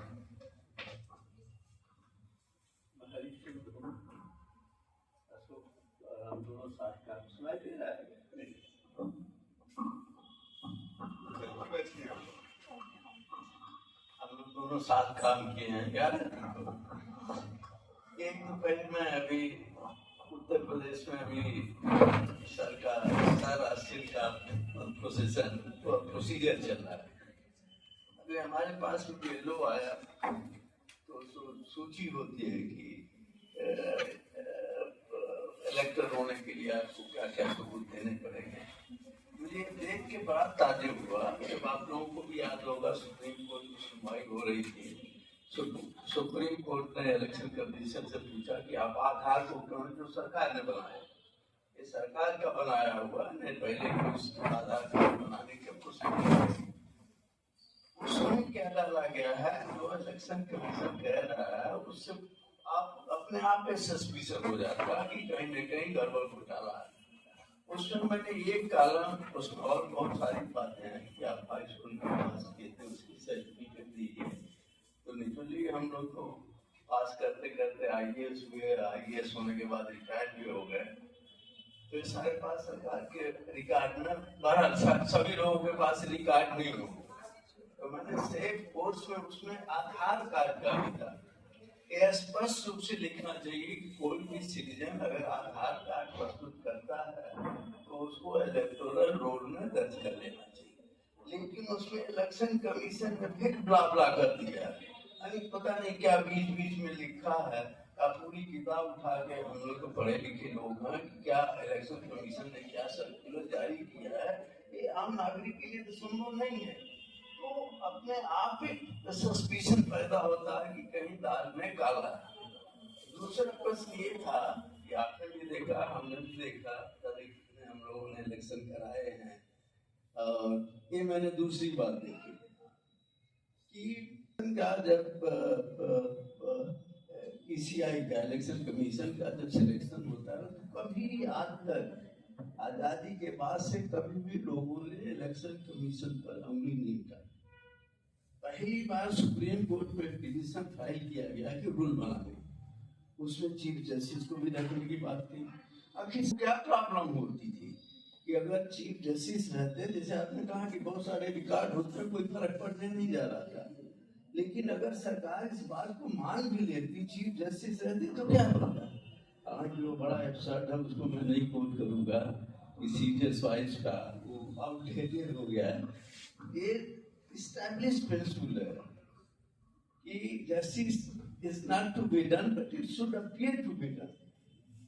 तो इसको इलेक्शन कमीशन को, जैसे मैंने कहा कि मौजूदा रिजीम के पहले कभी सस्पिशन इलेक्शन कमीशन पर कोई, बहुत सारे लोग आए, लेकिन TN सेशन से लगाए बहुत सारे लोग थे, बहुत सारे बूथ कैटरिंग की होती है, I know you also know, लेकिन पहली बार हुआ तो सरकार को अगर चीफ जस्टिस को रख लेती, वो सही कहने की रिकॉर्ड है, लेकिन एक आदमी तो ये तो सरकार के प्राइम मिनिस्टर हो गए, सरकार का मंत्री हो गया, और क्या रिकॉर्ड बनाए, सरकार बनाती है, कोई रिकॉर्ड बनाते नहीं।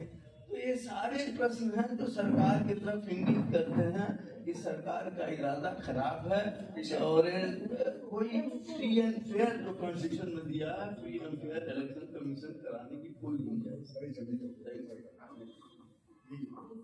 मैं पॉलिटिकल पार्टी का नेशनल प्रेसिडेंट हूँ, और यहाँ पे इसी प्रेस क्लब में एक प्रोग्राम हुआ था कि ये मशीन कैसे हो सकती है। पहले तो मैं कंप्यूटर इंजीनियर हूँ, सॉफ्टवेयर में भी हूँ, मुझे पता है कि अगर मशीन में रियल टाइम क्लॉक चल रही है तो वो आप आज कुछ भी इसमें डेटा डालिए, लास्ट में क्या रिजल्ट आना है वो डेट टाइम से कैलकुलेट होकर मैनिपुलेट हो जाता है। इसके बाद जब ये सवाल उठा EVM मशीन पे, तो आपका वीपैट पर्ची आई यहाँ पर, ये दिखाने के लिए कि देखिए ये वीपैट पर्ची है और जो प्रिंट हो रहा है वो आपको दिख रहा है, ये सिर्फ सबूत के तौर पे आया। इसी प्रेस क्लब में IIT के काफी छात्र आए थे, उन्होंने जो दिखाया तो मेरी भी आंखें खुल गई। उन्होंने ये दिखाया कि जब आप वोट एज्यूम करिए, वीपैट पर्ची में कुछ नहीं दिखता आपको, जब आप बटन दबाते हैं मशीन का, उस समय वो एक लाइट जलती है और आपने किसी पार्टी को वोट दिया, वो वहां दिखाई दे रहा है, आप संतुष्ट हो जाते हैं, चले आते हैं, आपको कुछ नहीं दिखता। इसके बाद वो मशीन लाइट ऑफ हो जाती है। इसके बाद जब सेकंड वोटर आता है, वो भी बटन दबाता है, और वो जब वो भी संतुष्ट हो जाता है, पर्ची दबी है, वो संतुष्ट हो गया। इसमें खेल क्या हुआ था, फॉर एग्जाम्पल मान लेते हैं किसी वाले बीजेपी है, आप सवाल पूछिए। नहीं, सवाल सर यहीं पे है कि जो आपने कहा कि EVM मशीन जो है, जो आपने वीपैट से कह दिया कि 100% सोल्यूशन हो गया, तो वीपैट में कैसे खेलो, क्योंकि अब वीपैट को प्रेजेंट किया आपने ये दिखाने के लिए कि देखो हम बिल्कुल फेयर हैं, वो वीपैट में कैसे खेल हुआ उसको यहाँ उजागर हुआ था, वो बताना बहुत जरूरी है सर। वीपैट मशीन में आपने पहला वोट दिया बीजेपी को, ठीक है ना, वो पर्ची दिखी चली गई, सेकंड वोट आया वो बीजेपी को आया। प्रोग्रामिंग में कैलकुलेट है, पीछे अगर बीजेपी का है तो वो वोट करके पर्ची गिर जाएगी और दूसरा लोग पर्ची बीजेपी की छपी रखी रहेगी। अगला वोट आया, उसने समाजवादी पार्टी का वोट डाला। अब वो वीपैट पर्ची जो है उसने काट दी और समाजवादी पार्टी की छाप दी। इसमें क्या किया इन्होंने कि जब आप पर्ची छाप रहे हैं, अगर सेम पड़ रहा है तो वो पर्ची सिर्फ लाइट दिखाई देगी, और जब वो रिपीट होगा वहां से, मतलब इसको कैसे कह सकते हैं कि वो पर्ची इकट्ठा कर रही है और एक पार्टी समाजवादी पार्टी को गया, लेकिन जो दूसरा वोट समाजवादी पार्टी को पड़ा वो उसको नहीं गया वहां पर, और वो बीजेपी के ही 3 पर्ची कट के बाद में गिर गई। इस टाइप का खेल हुआ है यहाँ पर। आप 100% श्योरिटी हो गए कि हर आदमी संतुष्ट है कि मेरा वोट पड़ा हुआ है। तो सवाल ये है कि वीपैट पर्ची भी भरोसेमंद सब नहीं है। हाँ, तो इसी चीज को करने के लिए ये हुआ ना कि आप पर्चियों का मिलान ईवीएम के रिजल्ट से करिए। ईवीएम रिजल्ट तो हो गया जब वो नहीं, पर्ची का मिलान किया सर। वो ईवीएम मशीन तो ऑलरेडी प्रोग्रामेबल है, उसको तो छोड़ दीजिए, वो तो कर देंगे। देखिए ऐसा जब प्रोग्राम से ही सारी पर्ची प्रिंट होके जा रही है उस तरीके से, तो ईवीएम तो हो ही जाएगी सर। ईवीएम के जरिए प्रिंट हो रही है। मतलब अब मुझे नहीं पता कि आपके कहने का बेसिस क्या है, लेकिन जो सिस्टम बनाया है काउंटर चेक क्रॉस चेक करने का, उसके अंदर मंशा यही है कि अगर किसी ईवीएम से फलाना रिजल्ट आया तो क्या वही उतना ही नंबर पर्चियां उससे मिलान करती है। पर्ची मैच करेंगी और वो समाजवादी पार्टी का जो वोट है दूसरा भी समाजवादी पार्टी को पड़ा, तो उन दोनों आदमी को समाजवादी पार्टी के वोट दिखाई देंगे, लेकिन एक्चुअल में एक पर्ची कटेगी समाजवादी की, बाकी 3 पर्ची कट देंगे अंदर ही अंदर। वो आपको वो मशीन वहां से अंदर ब्लैक होती है। नहीं तो वो तो फिर आपके वो जो अंदर दिखाया गया। देखिए ऐसा है कि जितने भी ईवीएम के बटन दबते हैं और उसका सारा नंबर रिकॉर्ड फॉर्म 17 में होता है, ठीक है, और form 17 is the legally valid evidence, right? It is not the EVM or the result which is printed. So, if you feel, and Form 17, Election Commission has devised a procedure that at the end of the day, Form 17 की copy candidate का जो agent है उसको दे दी जाएगी। अब वो उस पर्ची को लेके जिस दिन काउंटिंग होती है तो मिलान कर सकता है कि भाई इतने उस दिन तो वोट डले थे, इस मशीन में इतने वोट निकले हैं, तो उसमें कोई फर्क है या नहीं। लेकिन फिर भी देखिए कौन सी मशीन किस पोलिंग स्टेशन पे जाएगी ये किसी को नहीं पता। It's a randomised procedure, right, which is not known to anybody till the machines are handed over to the polling party.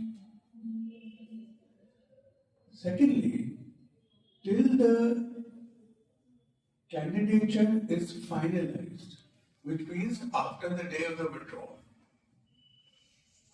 nobody even knows how many candidates will contest.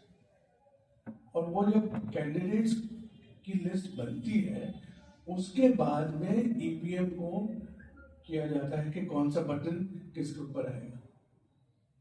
तो जितने procedures बनाए गए हैं वो इस चीज को मद्देनजर बनाए गए हैं कि भाई कितना ज्यादा आप क्रॉस चेक कर सको, और सारा काम इलेक्शन एजेंट्स कैंडिडेट्स के एजेंट्स के सामने लोग करते हैं।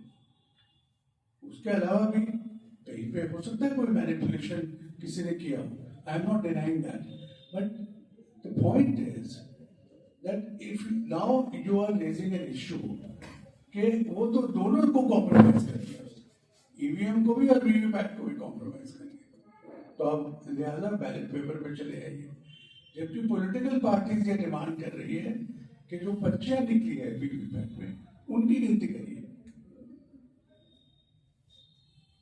तो I mean of course if people are dissatisfied, ECI should think of inventing a procedure or improvising a procedure which can increase the level of satisfaction.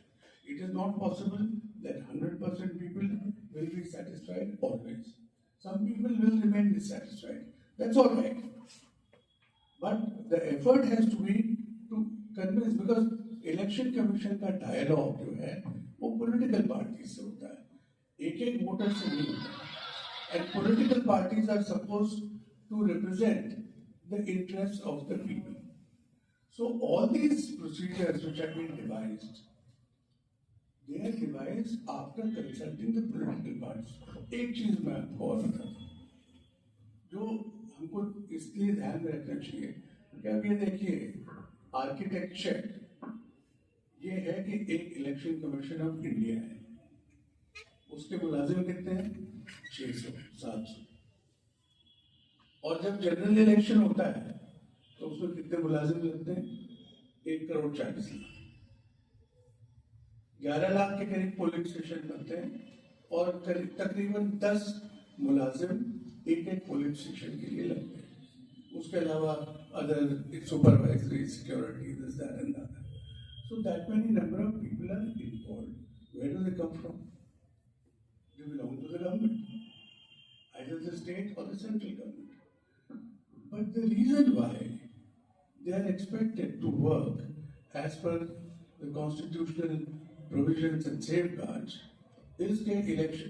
All of them are treated as on deputation to the election commission during the period of elections. And this is the extraordinary power which Constitution has given to the ECI. No other constitution in the world has given this kind of power to any central election body. So the entire system of elections is dependent on the neutrality and integrity and rectitude with which the machinery will work. B, how the political parties will keep an eye on those people. If political parties are not performing their role, and they were introduced to be third party observers, तो कोई गलत हो रहा है तो आप बताइए. तो अब वो वहाँ पॉलिटिकल पार्टीज का, मैं ये नहीं कह रहा कि जिम्मेदारी उनकी है, जिम्मेदारी तो ECI की है, लेकिन रोल उनका भी है. क्योंकि आप देखो तो सही, एजेंट्स को अपॉइंट करो तो वो उसी वक्त सवाल उठाएं कि ये गलत हो रहा है.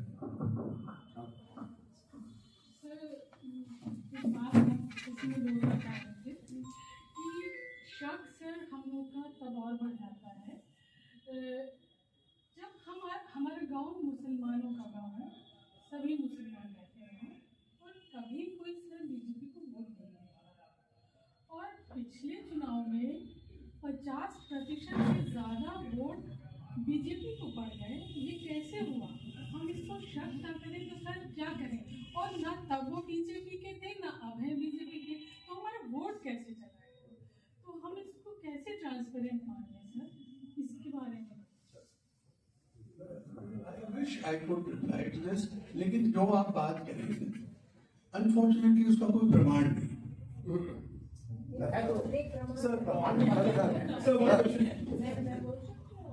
देखिए, प्रमाण इसी सिलसिले में हमारे यहाँ लोकल कुछ इलेक्शंस थे, लोकल बॉडीज के, और उसमें बाकायदा वीडियोस थे कि पुलिस पिस्टल लेके खड़ी है और दूसरे वोटर को वोट जाने नहीं दे रही है, ब्लॉक करके खड़ी है, वो वोट नहीं दे पाए.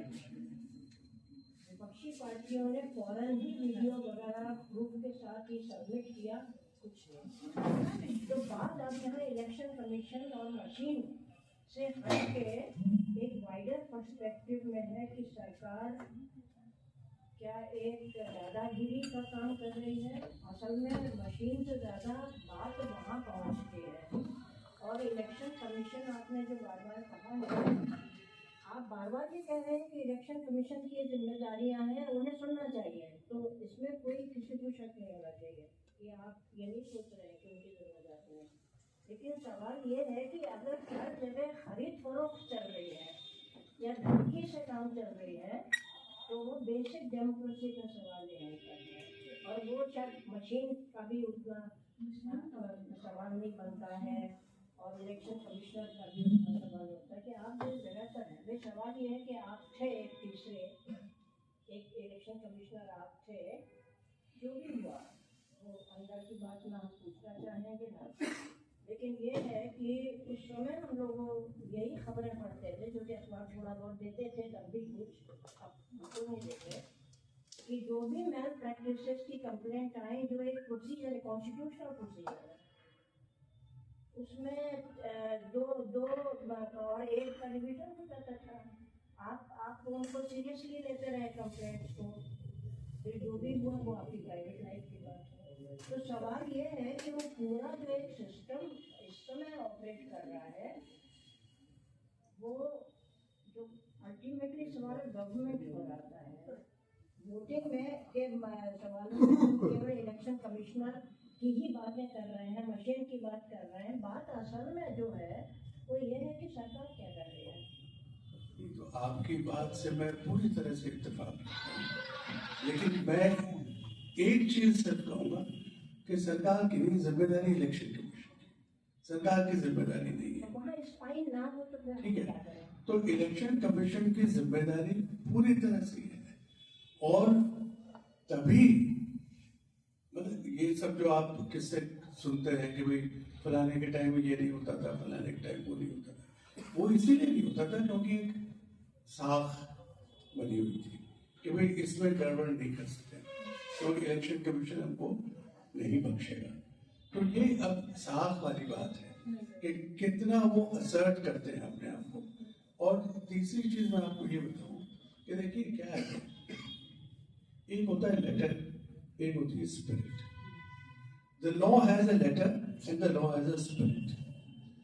If you adhere to the letter but violate the spirit, the judge or the umpire has the option to let you go because you adhere to the letter, or if he is serious enough and if he doesn't want to confine himself to his boundary, he can step outside the crease and say, no, you have violated the spirit, therefore I hold you accountable.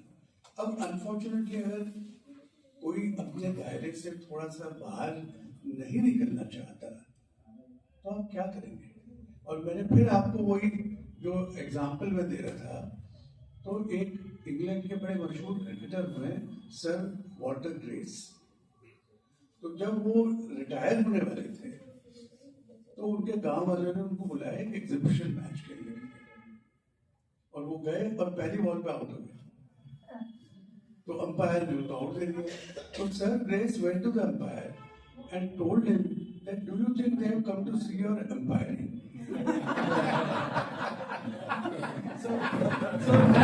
Sir, one question, please. Just one question. Sir, I need your comment. Sir, आपकी comment चाहिए था. Sir, एक राज्य के chief minister, to be precise, West Bengal के chief minister ने अभी हाल ही में 2 दिन पहले सुप्रीम कोर्ट में मूव किया है अगेंस्ट दी SIF प्रोसेस। उनको उस पर विश्वास नहीं है कि जो वेस्ट बंगाल में जो SIF चल रहा है उनके हिसाब से फ्लॉ है, आर्बिट्रेरी उसमें डिसीजंस लिए जा रहे हैं। मेरा आपसे एक कमेंट चाहिए as a former chief election commissioner, कि क्या आपको लगता है देश में जहां पे ये SIF हो रहा है, किसी भी राज्य में SIF चल रहा है, क्या वो फ्लॉलेस है या उसमें एज अ आउटसाइडर आप सर्विस में रहे हैं, आपको लगता है उसमें नहीं वो सही चल रहा है या सही नहीं चल रहा है? आपका कमेंट इस पे sir. You want me to repeat my lecture? I actually sort of missed it, so if you can briefly, just 2 minutes, if possible. I'm so sorry. मेरा एक बेसिक प्राइमरी क्वेश्चन है सर कि यदि हम EVM की बात कर रहे हैं, आपने बहुत अच्छी तरह से एक्सप्लेन किया सर, थैंक यू।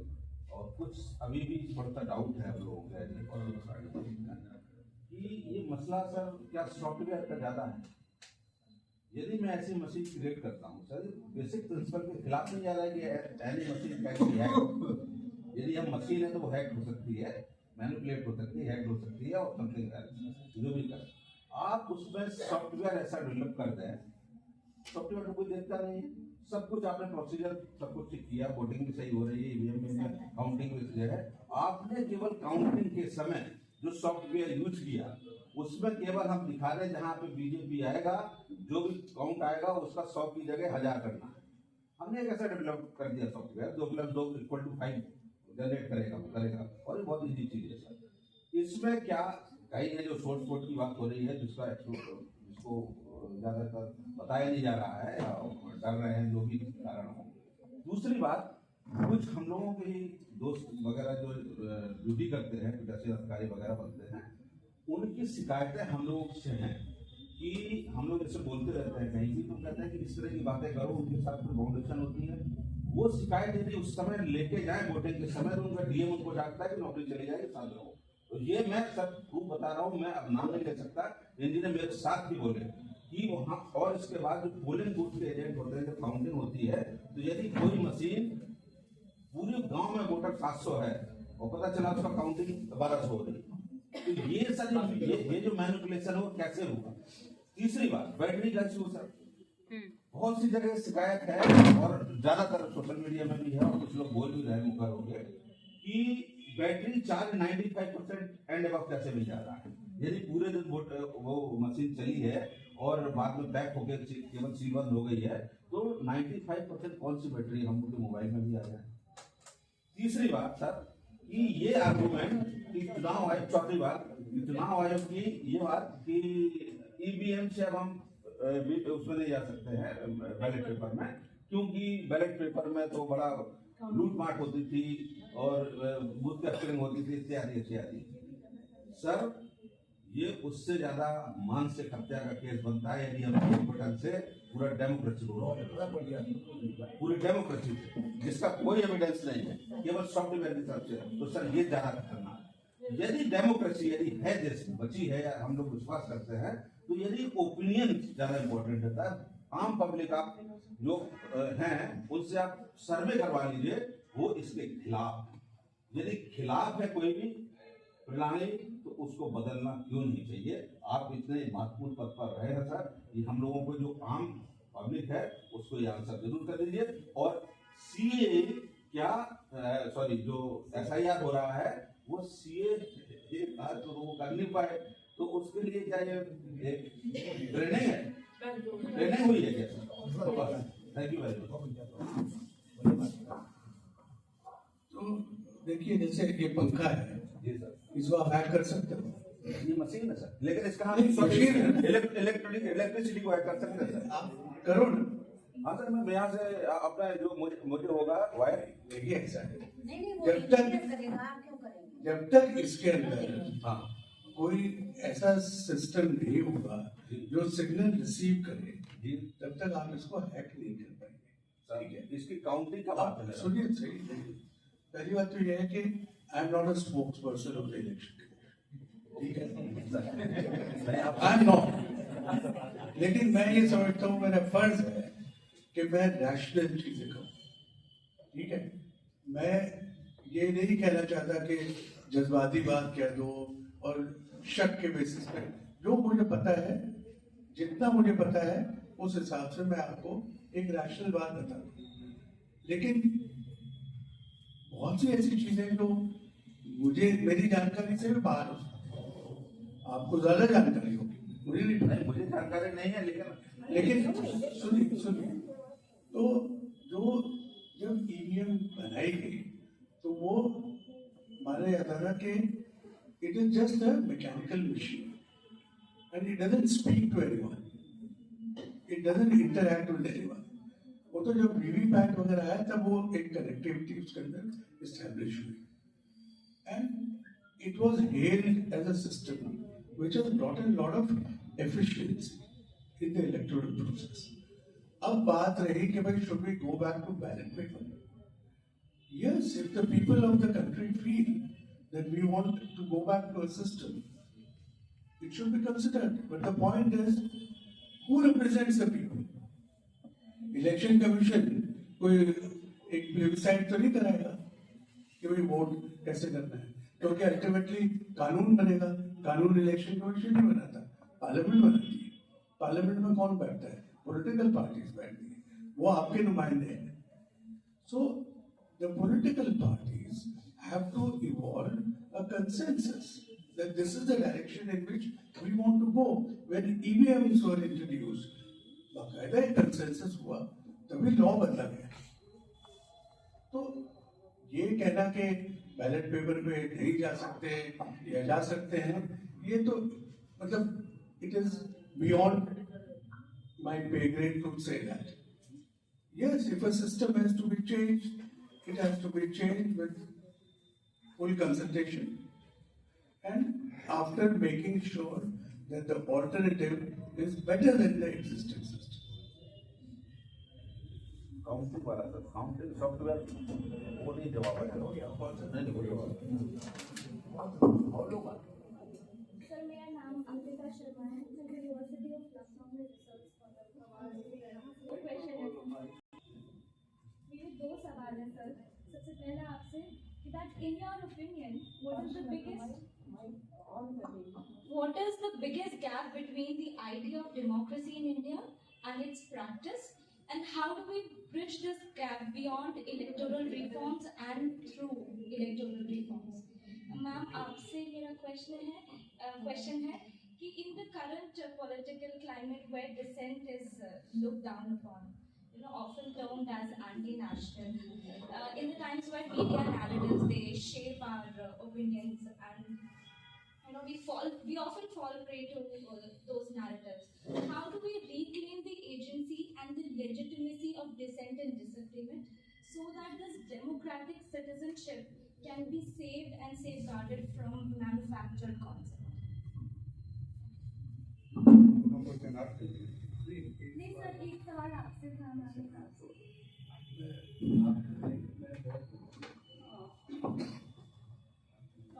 एक तो आई थिंक हमें ये नॉर्मलाइज्ड जो अंडरस्टैंडिंग हो गया है कि डिसेंट इज नॉट अलाउड, ये अब हमें पता चला है कि डिसेंट इज अलाउड, क्योंकि हमने देखा कि यूजीसी का जो इक्विटी रेगुलेशंस हैं उसके खिलाफ कैसे कैसे नारे लगाए गए जो हमारे लोगों ने कभी नहीं लगाए.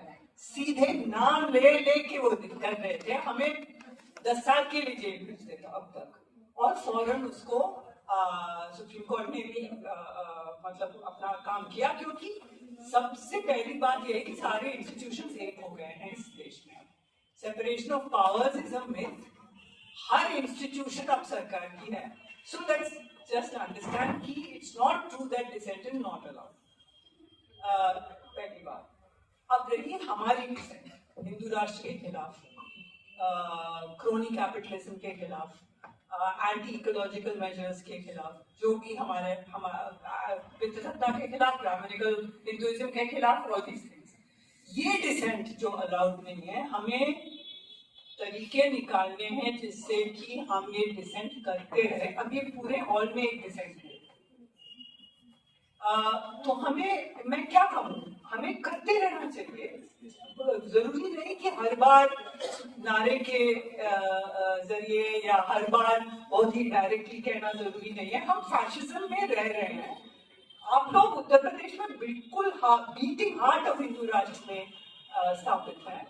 तो फैशिज्म के अंदर हम कैसे जिए, इसके लिए हमें तरीके निकालने हैं, और जरूरी नहीं है कि हर चीज बाहर जाके पोस्टर लगा के नारे लगा के हो.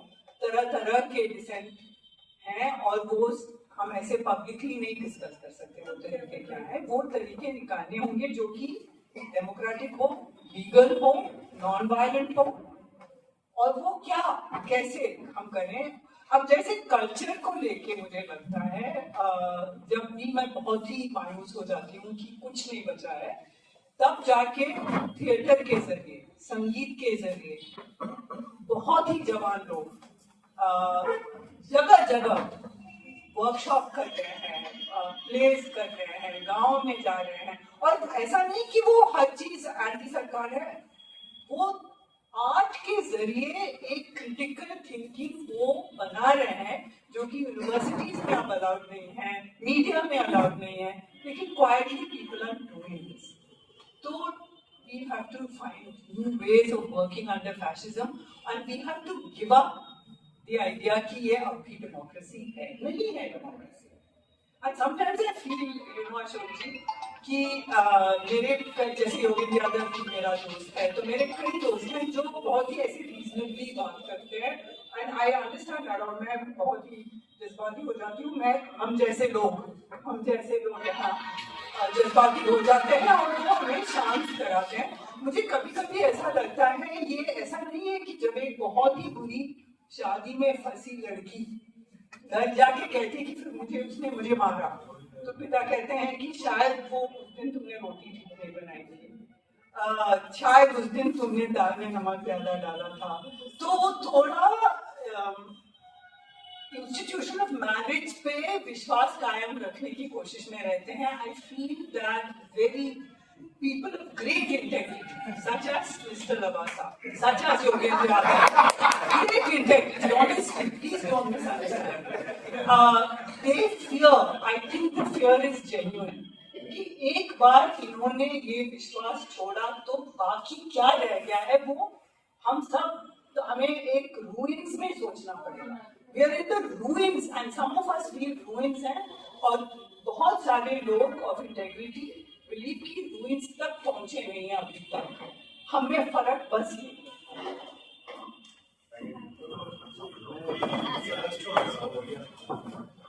पहली बात तो ये है कि हालांकि आपने मेरे से पूछा नहीं है, लेकिन